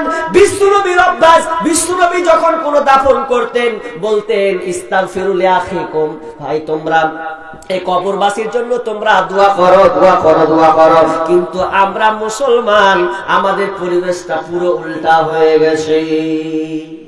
আপনাদেরকে মৌলবি বুঝাতে পারনি না, আপনারা বুঝতে পারনি, আল্লাহ জানে। হাজি, আপনারা যে মাইয়াতকে দাফন করেন, দাফন করার পর চলে আসেন বাড়ি, জি দোয়া করেন এদিকের লোক। এখন বলবেন যে কি ঝামেলাতে ফেলবেন না, ঝামেলা নয়, বুঝার টেকনিক একটু বুঝাটা অন্যদিকে চলে গেছে। বিষ্ণু বলেছেন ইস্তাগফিরু লিআখিকুম, কখন নবী বলেছেন যখন সম্পূর্ণ দাফন হয়ে গেছে তোমরা তোমার ভাইয়ের জন্য দোয়া করো। কিন্তু দেখবেন মাটি দিয়ে মানুষ পালিয়ে যায়, মাটি দিয়ে পালিয়ে যায়, দোয়া পর্যন্ত করে না, সম্পূর্ণ কমপ্লিট হয় না, দিয়ে দিয়ে পালিয়ে যায়। কমপ্লিট যতক্ষণ না হবে আপনি মাটি দিলেও নেকি পাবেন না, একটা নেকি পাবেন, এক উহুদ সমান নেকি পাবেন, এক উহুদ পাহাড় সমান নেকি পাবেন, এক কিরাত সমান আপনি নেকি পাবেন। কিন্তু 2 কিরাত যদি আপনাকে নিতে হয়, 2 উহুদ পাহাড় সমান যদি নেকি নিতে হয়, তাহলে আপনাকে শেষ পর্যন্ত থাকতে হবে। আর আরেকজন সাহাবী ছিলেন, সেই সাহাবী বলেছিলেন যে আমি যখন মারা যাব বেটারা খবরদার তোমরা যাবে না। যেমন একটা উটকে জবাই করলে মাংস বিলি বন্টন করতে যতক্ষণ সময় লাগে, ভাগ বিলি বন্টন করতে যতক্ষণ সময় লাগে, ততক্ষণ পর্যন্ত তোমরা আমার কবরের পাশে থাকিও। কিন্তু আমরা মুসলমান উল্টা বুঝলাম কি, যে মাটি দিয়ে দোয়া নেই তো পালে, খালি এটাই বুঝে লেছে যে খালি মুলবি খালি রব্বানা রব্বিরহামহুমা কামা রব্বায়ানি সগীরা, আর আপনি বলবেন আমিন, তো আপনার কি লাভ হলো? মুলবি খালি কাঁদছে রব্বিরহামহুমা কামা রব্বায়ানি সগীরা, বুঝে ঠিক বে আব্বার লেগে মনে হয় দোয়া করছে আমিন, মুলবি খালি চোখের পানি ফেলছে। তো মুসলমান তুমি জানলে না রব্বিরহামহুমা তোমার বাপের লেগে লাগেনি, ওর বাপের লেগে লেগেছে। তুমি শুধু আমিন বলছো না, না তুমিও তোমার ভাইয়ের কবরে দাঁড়িয়ে যাও, আরবিতে বলতে পারো না, তুমি বাংলায় বলে দাও, আল্লাহ তুমি আমার বাপ ভাইয়ের উপরে রহম করো, আল্লাহ তুমি আমার বাপের উপরে রহম করো, এর সুন্দিরও করো, প্রশ্নের উত্তরে অটল রাখো, এই দোয়াটা করো, আল্লাহুম্মা গফিরলাহু ওয়ারহামহু, আল্লাহ তুমি আমার বাপের উপরে আমার রহম করো, আল্লাহ যে মারা গিয়েছে আমার আত্মীয়স্বজন রহম করো, এই দোয়াটা পারে অন্তত আল্লাহ তুমি ক্ষমা করো, রহম করো, এই কথা তো বলতে পারবেন, বলে তারপরে বাড়ি যান। কিন্তু না, কবর কমপ্লিট হয় না সব বাড়ি, যে এদিকে কমপ্লিট হচ্ছে ঘর ভাত খাওয়া হয়ে গেছে বাড়তে, এরকম ভাবে, এরকম না, পরিবর্তন হন, বুঝতে একটু উল্টা শিখে গেছি আমরা। না, আপনি নিজে দোয়া করুন, দোয়া করে সম্পূর্ণ কমপ্লিট হয়ে যাবে, তারপর আপনি বাড়ি যান একটু দোয়া করে। কিন্তু না, আমরা পুরো উল্টা। বিশ্বনবী ইস্তাগফিরুল্লাহ এই দোয়া বলতে বলতেন, সবাইকে দোয়া করতে বলতেন, সেদিনকে কিন্তু এই কথা আর বলছে না, সুবহানাল্লাহ সুবহানাল্লাহ আল্লাহু আকবার আল্লাহু আকবার। সাহাবীরা বললেন, ইয়া রাসূলুল্লাহ আপনার শব্দ এরকম চেঞ্জ কেন হয়ে গেল? ওরে সাহাবীরা রে, সাতকে চেপে ধরেছে, সাতকে পর্যন্ত কবর ছাড়েনি, তাকে চাকরির উপর হয়েছে, এরপরে তাকে নিষ্কৃতি দেওয়া হয়েছে। তার মানে কবর এমন একটি জায়গা, সাহাবী পর্যন্ত রেহাই পেল না। আমরা তো সাধারণ মানুষ, কেন কেন কেন কেউ কেউ বলেছেন ওই সাহাবীর অপবিত্রতার ব্যাপারে একটু হয়তো ত্রুটি ছিল, কিংবা তার স্ত্রীর সঙ্গে কোনো ত্রুটি বিচ্ছুতি ছিল, এই কারণে হয়েছে। কিন্তু হাদিসে স্পষ্ট আছে, হাদিসে স্পষ্ট আছে, বিশ্বনবী বলছেন যে বিশ্বনবী বিকাবরাইনি ফাকালা, বিশ্বনবী দুইটা কবরের পাশ দিয়ে গেলেন, ফিকাবরাইনি ফাকালা ইন্নাহুম্মা লা ইউআদ্দিবান, এবং বললেন এই কবরে শাস্তি হচ্ছে, এই দুইটা কবরে শাস্তি হচ্ছে, ওয়া মা ইউআদ্দিবানি ফিকাবিরিন, বড় কোনো পাপের কারণে শাস্তি হচ্ছে না, এমন কোন কাবিরা গুনাহ করেনি, কি কারণে শাস্তি হচ্ছে? আম্মা আহাদুহুমা, বিশ্বনবী এক নাম্বার করলেন, এক নাম্বার বলছেন লা ইস্তাতিরু মিনাল বাউল, এক নাম্বার হচ্ছে যে প্রথম কবরে শাস্তি হচ্ছে, ওর শাস্তি হওয়ার কারণ ঠিক মতন পেশাব করাতে কন্ট্রোল রাখতো না। এবার ভালো করে শিখেন মশলাটা, কি বলছেন? পেশাব করেন তো না করেন না? পেশাব পেশাব কেমন করে করেন? খাড়িয়ে করেন না বসে করেন? জি হাই হাই, আমাদের সব লেবার খাটা বেটা ছেলেটি যেটি হয়, বুঝলেন, লেবারে কলকাতা আর দিল্লিতে খাটেছে, বুঝলেন। তো আপনাদের বাড়ি তো ভেতরে, তো আমাদের বাড়ি হচ্ছে ন্যাশনাল হাই রোডের পাশে, 34 সড়ক, জাতীয় সড়ক, পাশে বাড়ি, স্ট্যান্ডে। তো অনেক কিছু দেখতে পাই, তো একটা দুটা বলছি। একজনকে দেখি বাস থেকে নামেছে, সবটি মুসলমানের বাচ্চা, সব 22, 21, 22, 23 বয়স। তো পেশাব যখন করছে তো ধরছে, তো হ্যাঁ পেশাব করার তরিকা তো ইসলাম শিখেছে না শিখায়নি? আবু জেহেল বলতো যে তোরে কেমন ধর্ম রে, নবী তোরাকে পেশাব করাও শিখেছে, হাসছে আর কয়েছে, বলছে হ্যাঁ এরই নাম ইসলাম। ইসলাম আমাদের পেশাব করার তরিকাটাও বাতলে দিয়েছেন, শিখিয়ে দিয়েছেন, কেন? যাতে তোমাকে অপদস্থ না হয়, অপমান না হতে হয়। দেখবেন অনেক লোক পেশাব করছে, হ্যাঁ দুজনা নেমেছে বাস থেকে, তো ও ওকে পেশাব করে লাগছে, ও ওখানে খাড়িয়ে আছে, ও ওখানে খাড়িয়ে আছে, ডান হাতে ধরেছে, ও পাইপ ধরেছে ডান হাতে, তা বো বো পেশাব করছে। তো কোথায় কদুর আলিবে, ও বলছে তুই কদুর আলিবে, ওয়ার দেখছে, ওয়ারটা দেখছে। তা এটা কোনো ভদ্রতা হলো? কি বলে? এবার সব চাইতে আর একটা হাসির কথা কি বলবো আপনাকে, আমাদের বাড়ির সামনে ঘটা, দু জায়গায় বলেছি, আপনাদের দেখলে 3 জায়গা হবে কথাটা, একটু মন দিয়ে শুনেন, দরকার আছে ভাই। হিন্দুরা পেশাব করতে গিয়ে তারা দেখে না কোনখানে করতে হবে, কারণ নিয়ম তরিকা ওদের নাই। কিন্তু ইসলাম আমাদেরকে তরিকা শিখেছেন, কিভাবে বুঝবেন? তো একটা লোক বুঝলেন, আমাদের বাইক দুটা রাস্তা, একটা আমাদের এইদিকে রাস্তা, বাম দিকে এটা আমার চাচাদের রাস্তা, এটা আমার আব্বার রাস্তা, দুটা মাঝখানে আছে আর রোড। তো পুরো আমাদের জায়গা ফাঁকা আছে, তো ছেলেরা সবাই ওখানে খেলাধুলা করে থাকে। তো একটা লোককে দেখছি পেশাব করে লেগেছে, বুঝলেন, তোর বাইকটাও খাড়া করেছে। তো বাইকটা খাড়া করে তো কত যে পেশাব লেগে, তা আমি বলছি পেশাব করি তো গাছের আড়ে যা, কলার গাছ গেলা আছে ওগুলোতে যা। তো উ না কি করেছে, তা আমার গে দিকে ও সালা পশ্চিম দিকে করছে। তো সম্পূর্ণ তো বুঝা যাবে, যত ছাড়বে বুঝা যাবে একটু যে। এবার যখন কোনখানে পেশাব করতে জানে না, এবার দেখেন পেশাবের নিয়ম না জানে লাত খেতে হবে, এটা স্বাভাবিক। এবার আমার চাচা হচ্ছে 4টা, 2টা আমরা ওইদিকে আছি। তো আমার একটা চাচা ছিল এই 2 নম্বরে, খুবই হ্যান্ডটা করা, উল্টা পাল্টা দেখতে পারতো না। তো এত উল্টা পাল্টা দেখতে পারলো ও চাচা, বুঝলেন, ই কইছে হ্যাঁ হ্যাঁ তুই পেশাব করা তুই জায়গা পালি না, তাহলে এইদিকে সব বেটি ছেলে বসা আছে, তুই এই করে তুই ওপেন ভ ভ করা পেশাব করছিস মানে। তো দাঁত চাচা তো আমার টাকি মানুষ, তখন কি করেছে একটা লাঠি লেছে, বুঝলি, এত বড় লাঠি, তো পেশাব করে বাহি করবে যাবে, তো লাঠিটা নিয়ে বেচারি দৌড়তে লেগেছে। তো এত জোরে ও খালি পেশাব করা খালি শুরু করেছে, তো শুরু করে কি ছাল দিয়ে তাড়াতাড়ি হয়ে যাবে, আর ওকে যে কত পেশাব করা লেগেছে আল্লাহ জানে।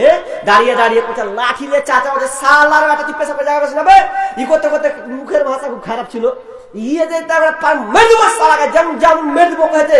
ও দেখছে ওরে বাপরে পেলি মেরে দিবে, তো হাফ করেছে, ও খালি হাফ করে চেন মেরে মারলো, গাড়িটা পালা না, উপায় নেই।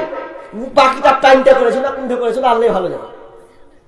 তো পেশাবের তরিকা জানেনি বলে তো ওকে হালাতটা করতে হয়েছে।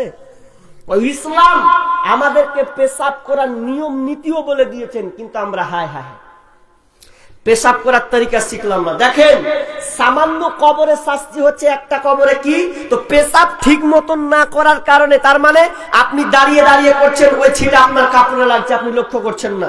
অনেক মেয়েরা আছে শীতল সমান জায়গাতে পেশাব করে, সিঁড়ির উপরে দিয়ে ওরা গাম যেভাবে হোক করে, কিন্তু অনেক মেয়েরা কন্ট্রোল করে না। অনেক মা বোন আছেন, মা বোন আপনারাও সতর্ক হন পেশাবের ব্যাপারে, কেননা পেশাব যদি আপনি ঠিক মতো থেকে পবিত্র অর্জন না করেন, মুসলিম শরীফের হাদিস আছে অফিরাতের মধ্যে বিশ্বনবী বলছেন যে অপবিত্রটা পবিত্র থেকে, অপবিত্র থেকে পবিত্র ব্যাপারে যদি না জানে না থাকে, তাহলে ওটার জন্য তাকে শাস্তি আযাব পেতে হবে। অথচ আজকে দেখা যায় মুসলমান দাঁড়িয়ে পেশাব করে, বসে করে না। অনেক মুসলমান আছে পেশাব করার পরে পানি পর্যন্ত লাই না। আমি একজন ভাইকে বলছি, হ্যাঁ রে ভাই চ না মসজিদ খানে একবার নামাজটা পড় রে ভাই। বলছে এই যাবো না। তো কেন যাবি না? বলছে হবে না। তো হবে না কি ছেলে বল না রে। বলছে হবে না। কেন? তোর মাসিক হয়েছে না হাইজ হয়েছে? কি হয়েছে কহা? বলছে পানি খরচ করে এমনিতে চালিয়ে দিয়েছে। এ হয়ে গেছে অনেক মুসলমানের হালাত। কিন্তু না, আপনাকে পেশাব কন্ট্রোল করতে হবে। এক। দ্বিতীয় নম্বরে কবর শাস্তি হচ্ছে। কি করেছে ও? কেন শাস্তিটা হচ্ছে? বিষ্ণু বলছেন ওয়াম্মাল আখারু, শেষ যে দ্বিতীয় কবরটা আছে, দ্বিতীয় কবরটা হচ্ছে ফাকানা ইয়ামসি বিন্নামিমা। দ্বিতীয় নম্বর শাস্তি শুনে নাও। দ্বিতীয় নম্বর শাস্তিটা হচ্ছে সে চুগলখড়ি করে বেড়াতো, মিথ্যা কথা বলে বেড়াতো, এই জন্য তার কবরে শাস্তি হচ্ছে। হাজি এবার বলেন মিথ্যাখোর বেশি না কম? কথা বলতে হবে এবার। মিথ্যাখোর বেশি না কম? বেশি। মানে আমরা মনে করছি এটা মোবাইল, মোবাইল পকেটে ভরছি, এতে ভরছি, ওতে ভরছি, নাকি ছোট্ট জিনিস, কিন্তু বিচারের মাঠে আর হিসাব দেওয়া খুব কঠিন আছে। ছোট মেশিন হতে পারে মোবাইল, কিন্তু এই মোবাইলের জবাব দিতে আপনার মাথা খারাপ হয়ে যাবে। এই ছোট্ট মোবাইলে কত যে গুনাহ করছি, আল্লাহু আকবার। অনেক মা বোন যে কত মিথ্যা কথা বলে, না মিথ্যা কথা বললে এমনি অন্য ছেলের সঙ্গে পালেছে, জি মিথ্যা কথা বলছে বলে এমন ঘটে ঘটে 3 ছেলের মাও তাও পালেছে। পালাই না? আপনাকে মালদার লোক ভালো। হ্যাঁ, এক জায়গায় ওকে ফোন করছে যে হ্যাঁ তুই, ওকে পুছ করছে লাস্টের বেলাতে যে তুই বিয়ে করেছিস কিনা। তো বলছে না জি আমি বিয়ে করিনি। 3 ছেলের মা তাও বলছে আমি বিয়ে করিনি। মোবাইল এখন কি করবে? ওর সাথে যখন পালিয়ে গেছে পরে তখন বলছে যে আমার 3টা বেটা আছে, ছেলে আছে। ভেজাল। কারণ আজকে মোবাইলটা এমন হয়েছে, মিথ্যা কথার ছয়লা মোবাইলকে স্বামীকে প্রতারণা করছে না? করে না? করে না? করছে। অনেক স্ত্রী আছে স্বামীকে প্রতারণা করছে। আমার এবছরে গাজাল আছে, তোমার কাছে ফোন করিলে পাইব শুধু ওই টিম, ও গিন্নি কার সাথে করো তুমি মিটিং, ও গিন্নি কার সাথে করো তুমি মিটিং। তোমায় আমি ফোন করিলে পাইব শুধু ওই দিন ও গিন্নি কার সাথে করো তুমি মিটিং তার কাছে দেখা হলে বলে আপা ফোন করেছে তার সাথে কথা হলে বলে আপা ফোন করেছে একবার কই বাপের কথা একবার কই মায়ের কথা একবার কই ভাইয়ের কথা একবার কই বোনের কথা এইভাবে কতদিন করবা চিটিং ও গিন্নি কার সাথে করো তুমি মিটিং ও গিন্নি কার সাথে করো তুমি মিটিং নামাজে রোজার ধার ধারে না মোবাইলে ব্যস্ত স্বামী তাহার ফোন করিলে কথা কয় না সে তো বুবু কথা কয় না সে তো ওই নামাজে রোজার ধার ধারে না মোবাইলে ব্যস্ত স্বামী তাহার ফোন করিলে কথা কয় না সে তো স্বামী কয় প্রাণের বিবি কত ভালোবাসি আমি স্বামী কয় প্রাণের বিবি কত ভালোবাসি আমি তোমায় আমি ফোন করিলে পাইব শুধু ওই দিন ও গিন্নি কার সাথে করো তুমি মিটিং ও গিন্নি কার সাথে করো তুমি মিটিং তোমার কাছে তোমায় আমি ফোন করিলে পাইব শুধু ওই দিন ও গিন্নি কার সাথে করো তুমি মিটিং ও গিন্নি কার সাথে করো তুমি মিটিং মিথ্যা কথা বলা যাবে না মিথ্যা যদি আপনি বলেন চুগলখড়ি করে বেড়ান এর কথা ওকে লাগান অথচ আজকে বর্তমানে যত ব্যবসা আছে খালি মিথ্যার মিথ্যা মিথ্যা ফলবালা বলেন চালবালা বলেন তরকারিওয়ালা বলেন আলুওয়ালা বলেন যত ধরনের ব্যবসা আছে মিথ্যা না হলে ওর ব্যবসা চলে না আবার কথা বলে মৌলভী সাহেব মিথ্যা কথা না বলে আমার ব্যবসা চলবে না না না এটা তোমার মিথ্যা কথা সত্য কথা বলে তুমি ব্যবসা করো তাহলে তোমার ব্যবসাটা হালাল হবে যদি মিথ্যা কথা বলো তাহলে তোমাকে সেই কবরের আযাব খেতে হবে শুধু তাই নয় সামুরা বিন জুনদুব হাদিসটি বর্ণনা করছেন বুখারীর হাদিস বিশ্ব নবী যখন ফজরের সময় হয়ে যেত ফজরের সময় হয়ে গেলে আপনার কিনা মুসল্লির দিকে মুখ করে বলতেন ওরে আমার সাহাবীরা তোমরা কি আজকে স্বপ্ন দেখেছো তোমরা কি আজকে কোন স্বপ্ন দেখেছো তখন সাহাবীরা বলছেন না ইয়া রাসূলুল্লাহ আজকে আমরা কেউ স্বপ্ন দেখিনি তখন বলছেন নিয়ে তাহলে শোনো আমি আজকে একটা স্বপ্ন দেখেছি ভয়ঙ্কর স্বপ্ন কি স্বপ্ন দেখেছো বিশ্বনবী বলছেন ওরে সাহাবীরা শোনো লম্বা ঘটনা দুইজন লোক এসে আমাকে ধরে নিয়ে আমাকে পবিত্র ময়দান এমন একটা জায়গা নিয়ে গেল যেখানে ইঙ্গিত করা হয়েছে সাফা ময়দান তার দিকে আমাকে নিয়ে যাওয়া হলো ওই দিকে আমাকে নিয়ে যাওয়ার পর প্রথমে একটা দৃশ্য দেখতে পেলাম দৃশ্যটা কি রে বন্ধু দৃশ্যটা কত খাতারনাক আমি দেখতে পেলাম একটা লোককে একটা ফিকজন লোক তার গালকে চিরছে এইভাবে গালটাকে চিরছে শিকড় দিয়ে আকড়া দিয়ে তার গালটাকে চিরা হচ্ছে এদিক থেকে আবার এদিক থেকে এদিক যখন সম্পূর্ণ চিরা হয়ে যাচ্ছে আবার বামটা ধরছে বামটা যখন চিরছে এটা ভালো হচ্ছে আবার এটা চিড়ে ফেড়ে বের করে দিচ্ছে রক্ত চড়ছে এতটা আযাব দেওয়া হচ্ছে এক নাম্বার দুই দ্বিতীয় নম্বর দেখতে পেলাম ঘাড়ের উপর করে চিত হয়ে শুয়ে আছে ওই লোকটার মাথায় একটা ফেরেশতা তার মাথায় এমন জোরে মারছে মাথাকে চৌচির করে দিচ্ছে মগজগুলো বেরিয়ে চলে আসছে এত জঘন্য এত মগজ যে রক্ত বের হচ্ছে কি কেন হচ্ছে তারা বলছেন চলেন সামনের দিকে আবার সামনের দিকে যাই তিন জায়গায় দেখতে পেলেন তন্দুরি রুটি যেখানে করা হয় তন্দুরি দেখেছেন রুটি করা হয় না তন্দুরি সেই তন্দুরির মুখটা ছোট ভিতরটা গর্ত অনেক সেখানে দেখছে অনেক মানুষ দাও দাও দাও দাও করে জ্বলছে একটার উপর কাপড় নাই ছেলে আর মেয়ে আছে জমা জমা হয়ে লেগে আছে আগুনটা যখন জ্বলছে দাও দাও করে যেন উপরে উঠে যাচ্ছে মনে নিচে নেমে যাবে আবার যখন আগুনটার নামছে তো নিচে আবার সব থেকে নিচের দিকে নিয়ে চলে যাচ্ছে বলছে এটা কেন কি শাস্তি কেন শাস্তি দেওয়া হচ্ছে আগে চলেন নাম্বার 4 নম্বর জায়গায় দেখতে পেলাম বিশ্বনবী ভয়াবহ দৃশ্য দেখতে পেলেন দৃশ্যটা কি নদী রক্তে ভাসছে ভাসছে, নদীর রক্ত, পানির আপনার নদী নয়, পানির নদী নয়, নদীটা হচ্ছে রক্তের নদী। ওই রক্তের নদীতে দেখতে পাচ্ছে একটা লোক আসছে, আর একদিকে একটা লোক দাঁড়িয়ে আছে, পাথর দিয়ে তার মাথায় মুখে মারছে। যেমনই মারছে আবার ওই দিকে উঠার জন্য চেষ্টা করছে, ওদিক থেকে পাথর মারা হচ্ছে।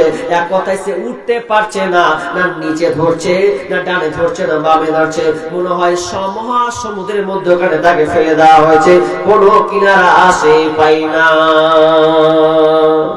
আলোচক বলছেন কেন শাস্তি হয়েছে জি?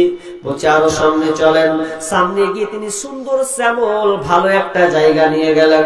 জায়গাতে নিয়ে গিয়ে তিনি দেখতে পেলেন একটা বট গাছ, বট গাছের চারদিকে একটা বৃদ্ধ লোক, বয়স্ক লোক, তার সঙ্গে কত ছোট ছোট ছেলে মেয়ে আছে। ওই ছোট ছোট ছেলে মেয়েরা তার সঙ্গে খেলনা করছে। তারপরে দেখলাম একটি পাশে আগুন নিয়ে দাও দাও দাও দাও করে জ্বালাচ্ছে। বলছেন এটা কি? বলছে সামনে উপরে চলেন। এরকম বট গাছের উপরে যখন উঠিয়ে দেওয়া হলো, উঠিয়ে দেখছেন আহারে এত সুন্দর দৃশ্য। সেই দৃশ্যতে দেখলাম বৃদ্ধ যুবক ছেলে মেয়ে সবাই, নর নারী ছোট বড় সবাই যেন ওখানে আছে। তারপরে আবার উপরে উঠানো হলো, একটু উপরে দেখলাম সেখানে যুবক আর বৃদ্ধ লোক আছে। এরপরে সম্পূর্ণ করার পর এবার বিশ্বনবী বলছেন বলো না কি ওগুলা হয়েছিল? তখন ফেরেশতারা বলছেন ইয়া রাসূলুল্লাহ, আমি জিবরাইল হচ্ছে মিকাইল আপনাকে দেখাচ্ছি ভয়াবহ দৃশ্য। কি সেই দৃশ্য? ভালো করে শুনলেন। প্রথম নম্বর দেখেছিলেন যার গালকে চিড়া হচ্ছে, ওই লোকটাকে, যে লোকটা দুনিয়াতে মিথ্যা কথা বলতো, একের কথা ওকে লাগাতো, ওর কথা ওকে লাগাতো, এক কথায় পাশের বাড়ির সঙ্গে সব সময় ভাই ভাইয়ে দ্বন্দ্ব লাগাতো, আর ওখান থেকে বেরিয়ে যেত। এই জন্য লোকটার এরকম শাস্তি হচ্ছে।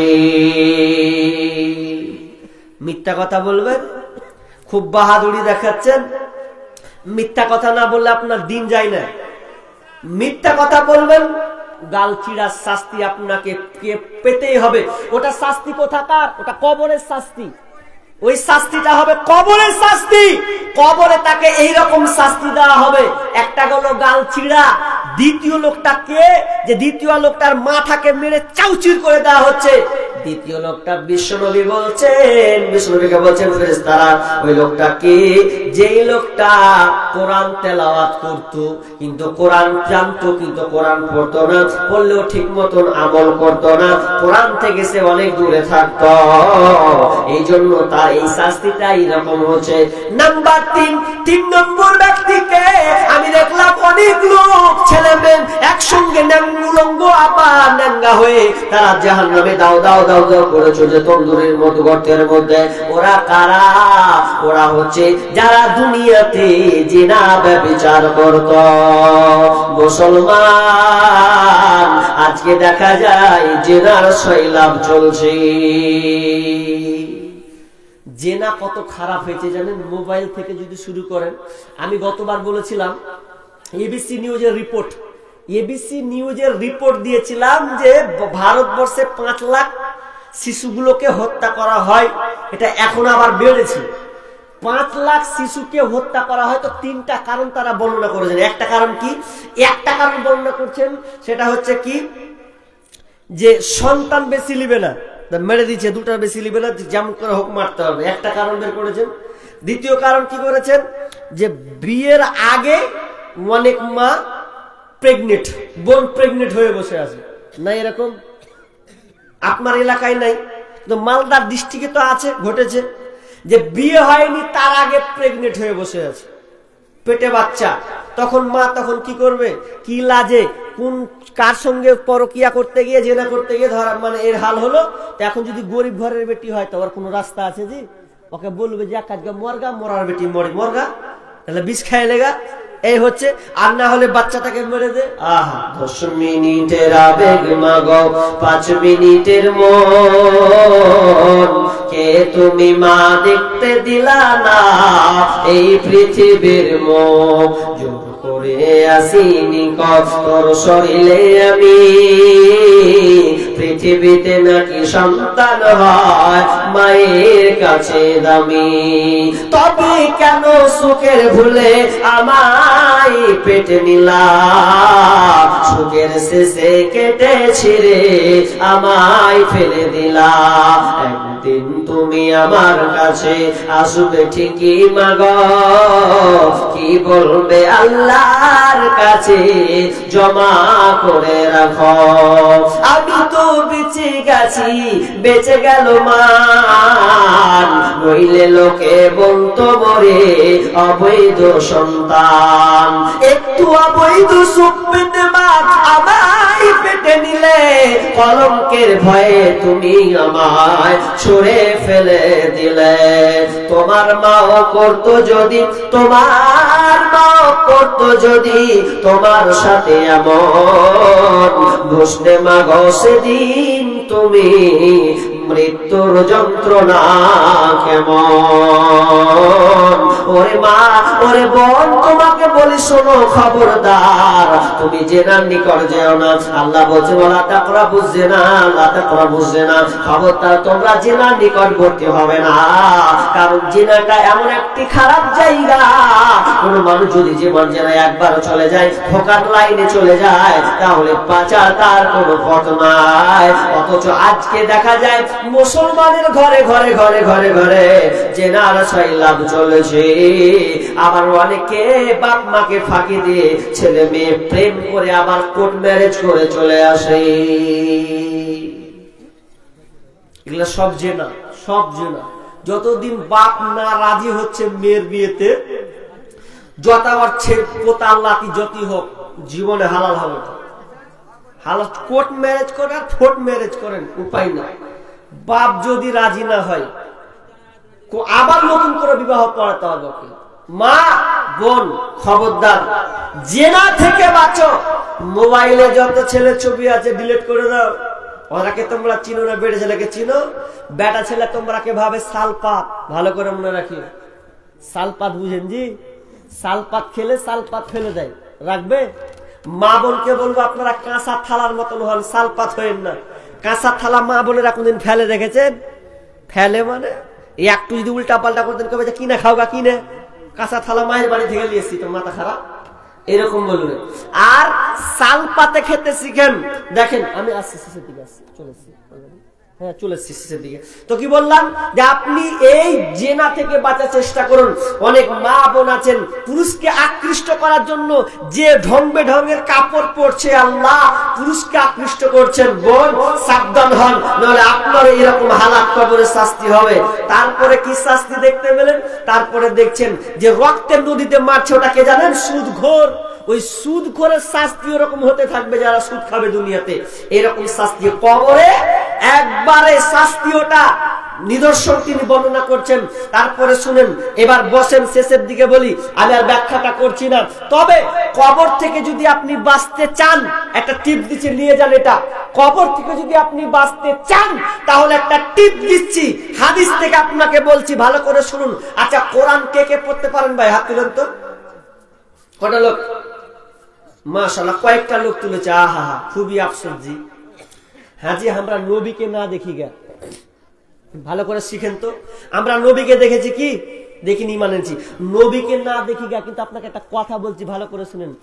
নবী তো কোরআন তেলাওয়াত করেছেন, 30 পারা মুখস্থ তিনি। সর্বপ্রথম যদি কারি, যদি আপনি হাফেজ বলেন তো নবী সাল্লাল্লাহু আলাইহি ওয়াসাল্লাম, তাই তো প্রথম হাফেজ তো তিনি। আমরা তিনাকে দেখিনি। ভালো করে শুনেন, মুরব্বী আপনাকে বলছি, আপনি কোরআন পড়তে শিখেননি, একটু আফসোস করেন না যে আমি না হয় পড়িনি, নবীকে দেখিনি, কিন্তু নবী তো কোরআন তেলাওয়াত করেছেন, মুখ লড়াননি। কি পড়েছেন? বিসমিল্লাহির রহমানির রহিম, আলিফ লাম মিম, যালিকাল কিতাবু লা রাইবা ফীহি হুদাল লিল মুত্তাকিন। তার মানে আপনি যখন এইভাবে পড়বেন, নবী তো এইভাবে করেছেন, ঠোঁটখানটা তো তার এইভাবে নড়াচড়া করেছে, আপনি যখন পড়বেন তো আপনার ওই রকম ঠোঁট নড়বে। নবীকে আপনি না দেখেন, কিন্তু আপনি যদি কোরআন পড়েন তো নবীর সঙ্গে আপনার নবী যেমন ঠোঁট নড়ছে, আপনার ওই রকম ঠোঁট নড়তে নড়তে আপনার যাবে। তাহলে একবার কি আপনার আশা জাগে না নবীকে না দেখে? তো নবী যেভাবে কোরআনটা পড়েছে ওইভাবেও আমি আমার বাড়িতে গিয়ে হরফের উপরে হাত দিয়ে দিয়ে দিয়ে দিয়ে আমিও নবীর মতন করে কোরআন তেলাওয়াত করব, এই ইচ্ছাটা কি আপনার জাগে না? কবরে আপনি যাবেন, খালি ছেলে মেয়েদেরকে জানেন কি বলবো দুঃখের কথা, ছেলে মেয়েদেরকে টিউশনি দিচ্ছে যে সামনে মাধ্যমিক যাবে, ফেব্রুয়ারিতে আপনাদের নাকি ফেব্রুয়ারিতে মাধ্যমিক আছে, তো এই মাধ্যমিকের জন্য বেটা বেটিকে কত যে টিউশনি দিয়েছে আল্লাহ ভালো জানে, কত যে টিউশনি দিয়েছেন তা আল্লাহ ভালো জানে। কিন্তু কোন বেটাকে আপনি দিয়েছেন যে বেটা তুমি কোরআনটা শিখো, আমি যদি মরেও যাই অন্তত তুমি কোরআন তেলাওয়াত করবে, তাও তো আমি নেকিটা পাবো, তুমি আমার জন্য দোয়া করবে, এরকম বেটা আপনি রেখে গেছেন? রেখে তো জানি মৌলবীর সঙ্গে আপনি ঝগড়া করেছেন। কারণ আপনার ছেলেকে যখন আপনি পড়াচ্ছেন টিউশনিতে 500 টাকা 1000 টাকা কোনোদিন কেয়ার করেননি, কোনোদিন বলেনি যে কমলেন দিয়ে দিয়েছেন বেটাকে পাস করাতে হবে। আর মৌলবীকে যখন বলছি যে 100 টাকা নেন 200 টাকা নেন, কোনোদিন বুক ফুলিয়ে বলেছেন মৌলভী সাহেব আমার ছেলেকে আপনি কোরআন পড়ান শুদ্ধ করে, আপনাকে আমি মাসে 500 টাকা 1000 টাকা দেব, এরকম বলেছেন? জি না। যেই আখেরাতে আপনার জন্য কাজে লাগবে, দুনিয়াতে যতই ডিগ্রি করুক আপনার ছেলে আর আপনি, কোনো কামিয়াব হবে না। কবর থেকে বাঁচুন, কারণ বিশ্বনবী কবর থেকে আমাদেরকে বাঁচতে বলেছেন, এবং দোয়া পর্যন্ত শিখে যেটা লাস্টে শিখাবো দোয়াটা, যারা শিখবেন ছোট্ট দোয়া, এই দোয়াটা আপনি তাসাহুদে বসেও বলতে পাবেন, এমনি সময়ও বলবেন, কোনো অসুবিধা নাই। কিন্তু দুর্ভাগ্যজনক আমরা কবর থেকে বাঁচার চেষ্টা করি না, অথচ কবর। শুধু তাই নয়, আপনি কবর থেকে যদি বাঁচতে চান তাহলে আপনাকে কি করতে হবে? দান করতে হবে। শুধু তাই নয়, যারা কোরআন পড়তে জানেন, একটা সূরা আছে, সূরা নাম হচ্ছে সূরা মুলক। সূরা মুলক জানেন কি? এর প্রথমটা কি? তাই তো, তাবারাকাল্লাযী বিয়াদিহিল মুলক। এই সূরাটা আপনি পড়বেন, কারণ বিষ্ণু বলেছেন সূরাতুল তাবারাকা হিয়াল মানিয়াতু মিন আযাবিল কবর। বিষ্ণু বলেছেন যারা প্রতিদিন সূরা মুলক পড়বে, এই সূরা মুলক পড়লে ওদের কবরে শাস্তি হবে না, কবরের শাস্তি তাকে টাচ করবে না। যখন লাশকে রাখা হবে পায়ের দিক দিয়ে রাখা হয়, পা বলবে খবরদার খবরদার, একে টাচ করবি না। কোমর পর্যন্ত যাবে, কোমর পর্যন্ত বলবে খবরদার লাশকে টাচ করবি না, খবরদার টাচ করবি না। মাথা পর্যন্ত যাবে, খবরদার লাশকে টাচ করবি না, খবরদার টাচ করবি না, কারণ সে আমাকে পড়েছে। সূরা মুলক এসে বলবে খবরদার এই লাশকে শাস্তি দিবি না। তাহলে অন্তত আপনি আগে কোরআনটা পড়তে শিখুন, খুবই সহজ। কিছু পারুন আর না পারুন, দেখেন 4 মাস 6 মাস লাগবে, আপনার বয়স 40-50 হলেও আপনি পারবেন যদি আপনি ইচ্ছা করেন। আমি পড়িয়েছি, আমি তো 2 বছর থেকে জলসা প্রোগ্রামে আছি। যখন পড়াতাম এর আগে আমার কাছে 30-40 সব রকমের আমি পড়িয়েছি, মসজিদে থেকে যে পড়িয়েছি, অনেকে অনেক আম্মা পাড়া পর্যন্ত ধরে নিয়েছে। তা আপনি আপনার গ্রামের মৌলবি আছে, ওর কাছে বসুন, সময় দেন, নেন, দরকার হলে আপনি পার্সোনাল বসুন, দরকার হলে আপনি 500 টাকা দেন।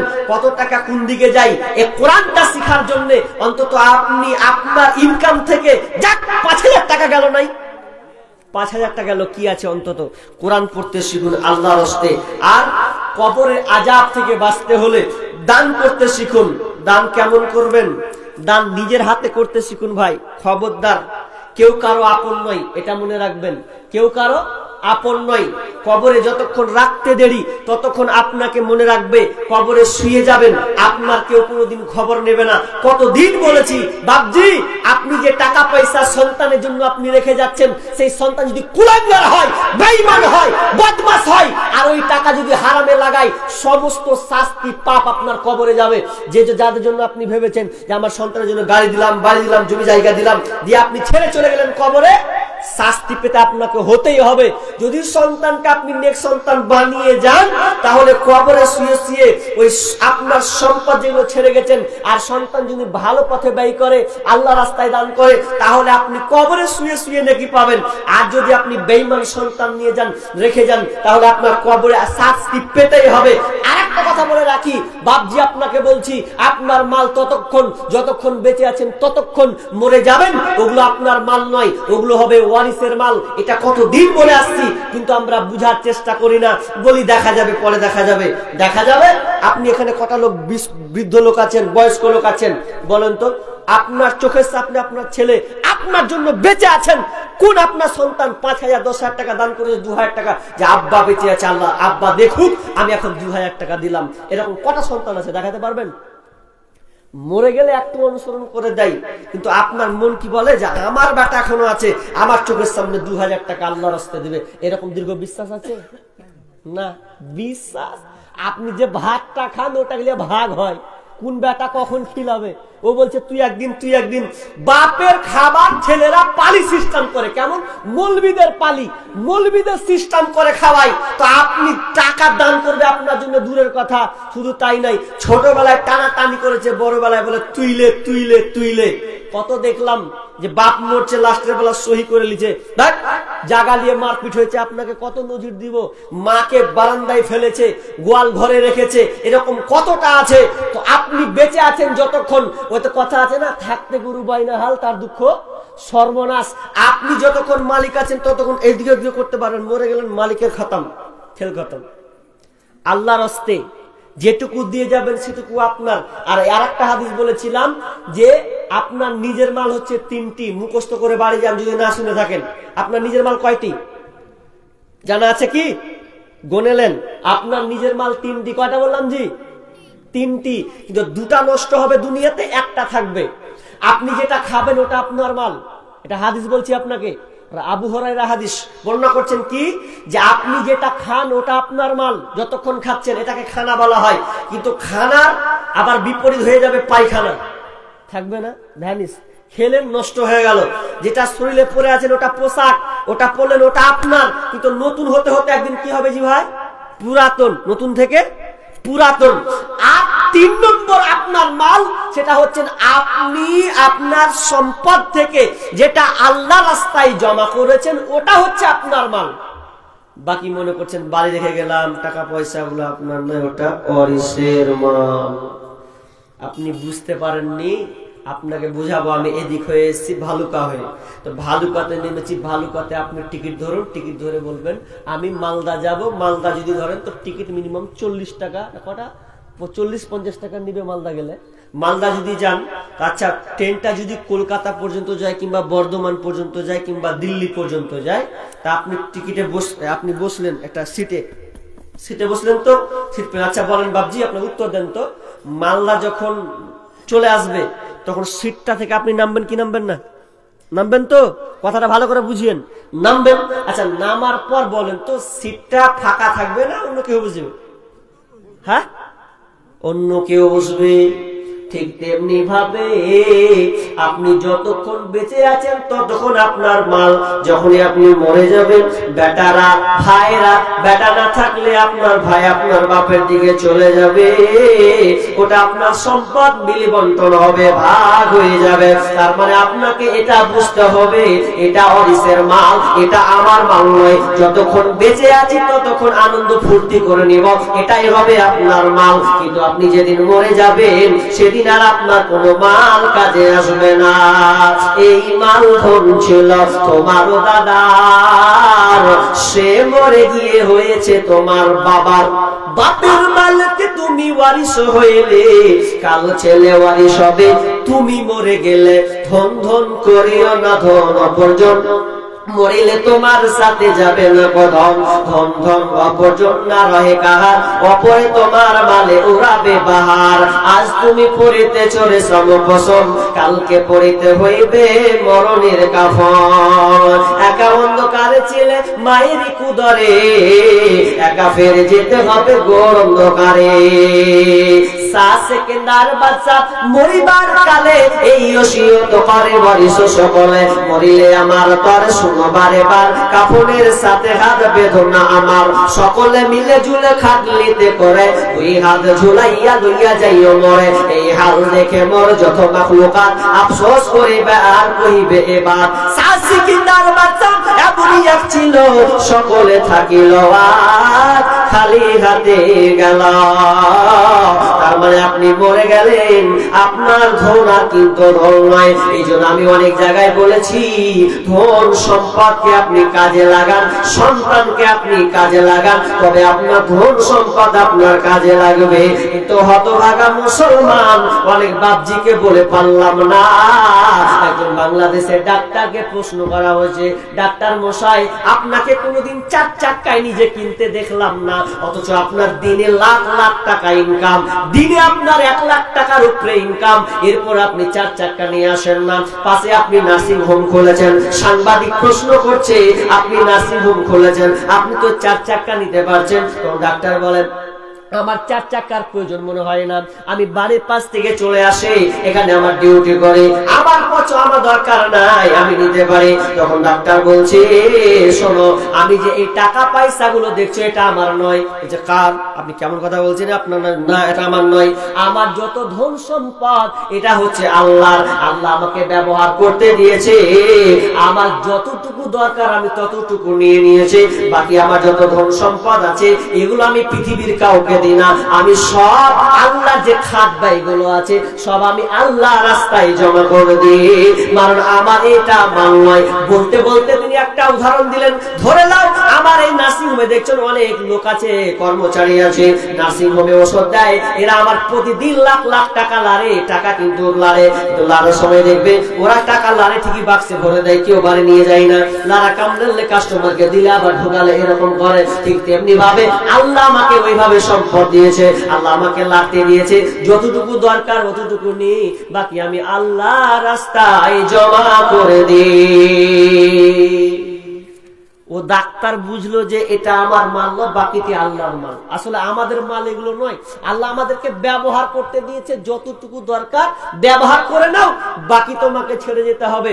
বন্ধু শেষে একটি কথা বলি, টাচ একটি কথা ভালো করে শুনেন, যখন আপনি মরে যাবেন, লাশ হয়ে যাবেন, দেখেন না আপনারা, আজকে আমি যখন আসছিলাম আপনাদের গ্রামের কে মারা গিয়েছে, ডাক্তার ইব্রাহিম শেখ, দেখেন তো মারা গেল, আপনারা সবাই রেখে চলে এসেছেন, আচ্ছা কেউ কি তার খবর নেবে? আর কেউ খবর নেবে না। মানুষ যখন মরে, নিজেকে আপনি ভাবুন, আপনি নিজেকে ভাবুন যে আমার কি অবস্থা হবে। ডাক্তার সামনে গেছে কবরে, তো বাড়ি থেকে একবার শুনত, একটু ঘুমান্ত, তো ঘুমিয়ে হাজি আর একটা জায়গায় কথা বলছি যে হাজি ভাই কবর থেকে ভয় লাগে না? ভয় যদি না লাগে তো একদিন মসজিদে যে খাটটা আছে না, ওই খাটটাতে একবার রাতে ঘুমিয়ে দেখিয়ে তো কেমন লাগে, ট্রাই করে দেখিয়ে তো একবার, কেউ নাই রাতে 9টা 1টায় চলে যাও, একবার ঘুমিয়ে দেখো তো 8 ঘন্টা 10 মিনিট কেমন লাগে, এবার ট্রাই করে দেখো, জান খাতরা হয়ে যাবে আপনার। কিন্তু আপনাকে যেতে বলছি না, আপনাকে বুঝানোর জন্য বলছি যে আপনি মনে করেন বাড়িতে ঘুমিয়ে আছেন, ধরুন আপনি মরে গেছেন, কি হবে? মনকে বলেন মন আমি এখন ধরলেন মরে গেলাম, মরে গিয়েছি মন, এখন মরা অবস্থা কি হবে আমার? সবাই কাঁদছে, সবাই আমার জন্য চোখের পানি ফেলছে, কে বলছে ভাই তাড়াতাড়ি কর, ভাইয়ের সময় হয়ে গেছে, আব্বার সময় হয়ে গেছে, তাড়াতাড়ি করে দাফন কাপড় আপনি কিনা গোসল দাও। সবাই গোসল করবে, পরন থেকে আপনার কাপড় করে উলঙ্গ করে দেবে, শেষ গোসলটা আপনাকে করা দেবে, শেষ গোসল করবে মন, এরপরে সবাই কাঁদবে আর বলবে তাড়াতাড়ি করে কাফনটা পরিয়ে দাও। মন সবাই আমাকে কাপড় পরালো, কাপড় পরা আমি দেখছি আর আমার সঙ্গে কোনো কাপড় যুক্ত নাই, সাদা কাটা কাপড় আছে। এবার সবাই বলছে তাড়াতাড়ি করে লাশকে নিয়ে চল। আপনি বলছেন মন যাকে ছাড়া আমি চলতে পারতাম না সেই বিবি পর্যন্ত আমাকে ছেড়ে দিচ্ছে, যাকে ছাড়া গ্রামে চলতে পারতাম না তারা পর্যন্ত বলছে লাশটাকে নিয়ে চল, আর রাখা যাবে না। সবাইকে দেখছি, আমার খাটলিয়া ধরেছে, আমার বন্ধু ধরেছে, আমার ভাই ধরেছে, আমার কাকা ধরেছে, সবাই মিলে নিয়ে যাচ্ছে। আমি এমন একটা মানুষ, অন্ধকার দেখলে আমার ভয় হয়, অথচ কবরটা দেখবেন কত অন্ধকার। যখন লাশকে রেখে দেওয়া হয় আস্তে আস্তে করে না হয়, বাপ নামে কিংবা বেটা নামে কিংবা বন্ধু নামে, শেষবারের নাম নামে নেমে নেয়, আর কিন্তু নামে না উঠে যায়, দিয়ে আস্তে আস্তে করে একটা করে বাঁশ দেয়। ওরে মন বাঁশ দিচ্ছে, আমার উপরে যেন বাঁশ ফেলা হচ্ছে, আমি আর যেন আস্তে আস্তে অন্ধকার নেমে আসছি। সবাই চাটাই মেরে দিল, অন্ধকার আজ যেন ফুটে ফুটে আলো পাচ্ছে। মাটি যখন চাপাচ্ছে মনে হয় আমি আর কিছু দেখতে পাই না, অন্ধকার পুরো হয়ে গেছে। আরে আমি কেমন করে এখানে একা একা ঘুমাবো, কেমন করে আমি একা একা থাকবো, এটা তো অসম্ভব। কিন্তু কেউ আপনাকে সাড়া দেবে না, কেউ আপনার কথা শুনতে পাবে না। আপনি ঠিক চিৎকার করবেন, একবার বলেন মরে গেলে আমার হালাতটা কি হবে, কেমন করে আমি থাকবো। অতএব এই জিনিসটা যদি আপনি ভাবেন, অন্তত যদি না ভাবেন, কবরস্থান গিয়ে যান, একটু দাঁড়ান, কি হালাত হবে। যান একটু ইমিরালা নির্জনে যান, দিয়ে দেখেন কবরে আমার আব্বা আছে, ভাই আছে, বন্ধু আছে, প্রতিবেশী আছে, আমাকে ওখানে যেতে হবে, কেমন করে ওখানে আমি থাকবো। এই অন্তটা দিলে টানেন, দেখেন আপনার মধ্যে পরিবর্তন আসবে, আপনার মনে চেঞ্জ আসবে। আর তখনই আপনি ভাবতে পারবেন এই দুনিয়াটা ক্ষণস্থায়ী, চিরস্থায়ী নয়। আপন আপন বলিস কারে, কেউ তো আপন হয় না, স্বার্থ ছাড়া এই ভুবনে। কত আছে? ওই 10:30 10:30 মেয়েদের নাকি এটি? আচ্ছা এটি মেয়েদের 19:30 আছে, 19:30 আছে তাহলে। যাক, আর এটি আমাকে আগে দান করা হয়েছে ভাই, ইনশাআল্লাহ। দেখেন আর বসিয়ে না, 15 মিনিট আপনাদেরকে হাত জোর করছি, দরকার হলে পায়ে পড়ে যাব তাও ভালো, কিন্তু 15 মিনিট উঠেন না আল্লাহর রাস্তে। যা গেছেন গিয়েছেন, কিন্তু 15 মিনিট আপনাকে আমি বিরক্ত করতে চাচ্ছি, এটা যেহেতু এটা মসজিদের জালসা। আপনি বলবেন আমার কাছে নেই তো নেই, কিন্তু সাহাবীদের বৈশিষ্ট্য রেখে যান। সাহাবীরা যদি না দিতে পেরেছেন তো বসে বসে বলেন আল্লাহ আমার নাই তো ওয়ার আছে, ওকে আল্লাহ তুমি দেওয়ার তৌফিক দাও। তার সাথে আপনি আমিন বলবেন, ঠিক কিনা? আমিন বলবেন, নেই তো নেই, কিন্তু বসুন, সহযোগিতা করুন, এটা আপনার সহযোগিতা, এটা আপনার দোয়া। অতএব উঠবেন না, আমি 15 মিনিট নিব, এই 15 মিনিটের মধ্যে কেউ উঠাউঠি করবেন না। বলেন কে আছেন আব্বার জন্য, মায়ের জন্য 5000 দিনেওয়ালা একজন আল্লাহর রাস্তে আছেন? কোন ভাই আছেন, কোন মা আছেন? বোন আপনি কোন দিকে আছেন? যেদিকে থাক, ডান দিকে আর পেছন দিকে যেখানে থাক, বলেন আপনার স্বামীর জন্য আপনি দিবেন না? আপনার জন্য আজকে সুযোগ হয়েছে, আল্লাহর রাস্তে বলেন 5000 একটা লোক নাই, বলেন আব্বার জন্য। আমি আগেই বলেছি বাপ, যে দান করাটা অত সহজ নয়, যে বাপ বেঁচে আছে, বাপ চোখের সামনে দিব 2-4 হাজার টাকা, এটা খুবই কম। সাইফুদ্দিন মেম্বার, কি নাম? সাইফুদ্দিন মেম্বার, কাকা হলো, কাকিটা মারা গেছে, আপনার কাকি, আর ওই মেম্বারটা আপনার কাকা, তাই তো? তিনি মেম্বার আছে না গেছে? কই উনি বর্তমান, ও ছিলেন এককালীন নাকি? আচ্ছা, তো অবস্থা কেমন কি? 2000 টাকা দিচ্ছে, হ্যাঁ? তো কাকা তালা আমারও কাকা হোক নাকি? কাকাজি 2000 টাকা হচ্ছে, আর কিছু পাবো না? হ্যাঁ, আমি এলান করবো যে 5000 টাকা একটা লিব, একটা কলম, আর আমি শেষ বক্তা, যদি একটা 5000 না পাই তো কেমন লাগবে না জি? তো চাচা হবে না আর 3000 টাকা যোগ করে? হ্যাঁ, নেই, 6 মাস পরেও হবে না? বাকি করে দেন, আপনি দেন শেষ। দেখেন এটাই আপনার শেষ মনে করলেন, আমিও শেষ তো আপনিও শেষ, তো করে দিব। আল্লাহু আকবার। চাচা যান, তিনি 2000 টাকা নগদ, 3000 টাকা যখন পারবেন তিনি এই মসজিদে, কি নাম? ডাক্তার রবিউল, 500 টাকা। ডাক্তার মানুষ 500 টাকা দিয়ে, কই রবিউল কোনটা? আপনার মায়ের জন্য 1000 টাকা। কিসের মাস্টার জি? 1000 টাকা দিলে হবে মাস্টার মশাই? আল্লাহর রাস্তে দেখেন, মাস্টারের লেগে সামনে গাজা করবো, ডাক্তারের লেগে বানাচ্ছি, মাস্টারের লেগেও বানাবো, যা হবে। ডাক্তাররা যখন মান সম্মান তুলে না, যেখানে 500 টাকা, ভাদু 500 টাকা, আর রবিউল 500 টাকা। তো একটা ডাক্তারটা কই? 500 টাকা দিলে ওটা কই? পালিয়ে গেলে হবে। দেখেন আগে কি দেখেন, আজ গোপন ফাঁস করবো, আর যাবে ডাক্তারের লাইজ গোপন ফাঁস করবো, গাজালের মাধ্যমে গোপন ফাঁস করবো, যা হবে। বাড়ি যাবো না তো যাবো না, জায়গা শুন। হ্যাঁ বলেন। নাজির নাম্বার প্রথমে 1000 দিয়েছিল। আচ্ছা, কি নাম? নাজির নাম্বার, নাজিম মেম্বার। 2000 টাকা এখন দিলে 1000 বাপ মানলাম। ও মানে আগে 1000, এখন 1000। আল্লাহুম্মা সাল্লি আলা মুহাম্মাদ। কি বলেন? 2000 টাকা। 2000 টাকা পার্টি থাকলে কোহেনজি ছাড়িয়েন না। এটা কি কি নাম? মজিবুর। ভালো করে কহেন না যে মুখে লিয়ে কি জানলা হবে। মজিবুর রেট কত? 500 টাকা। আল্লাহুম্মা সাল্লি আলাইহি আল্লাহুম্মা বারিক লাহায়াকাল্লাহ বারাকাল্লাহ। রব্বুল আলামিন অনেক দান, ক্ষুদ্র ক্ষুদ্র দান স্বামীর জন্য, স্ত্রীর জন্য আছে, আব্বা মায়ের জন্য দান করেছেন মাবুদ রে, বিবির জন্য দান করেছে মাবুদ। আল্লাহ তুমি দানকে আল্লাহ তুমি কবুল করে নাও। মালিক তারা কবরে কবরস্থ আপনার ধরা খেয়ে আছে, তোমার কাছে পাড়ি দিয়েছে মাবুদ রে। ইহ জগৎ তারা পরজগতে পাড়ি দিয়েছে। পরজগৎ ভয়ঙ্কর জায়গা, কবর খুব ভয়ঙ্কর জায়গা মাবুদ। মেহেরবানি করে আল্লাহ তুমি ওই কবরকে প্রশস্ত করে দাও। আল্লাহ তুমি তাদের কবরকে আলোকিত করে দাও, জান্নাতি বিছানা বিছিয়ে দাও। আল্লাহ যাদের মা মারা গিয়েছে, স্ত্রী মারা গিয়েছে, আল্লাহ তুমি তাদেরকে ধৈর্য রাখার তৌফিক দান করো। আমিন সুম্মা আমিন। মাজরুল একটা ফ্যান। কি নাম? মাজরুল। মাজরুল একটা ফ্যান। ফ্যান তো মনে হয় অনেক লাগবে নাকি হাজি? ফ্যান দেন, বালি দেন, পাথর দেন, সিমেন্ট দেন, যা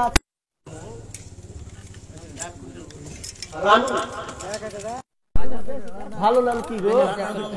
রানা, রানু, রানা, এগুলো কিন্তু ভালো নাম। জামিরুল 20 কিলো ভুট্টা দিল। জায়গা তিনি কত পরিচিত মানুষ না কইলে হয় না নাকি? চিনতে পারবে না তো রানা ভাই।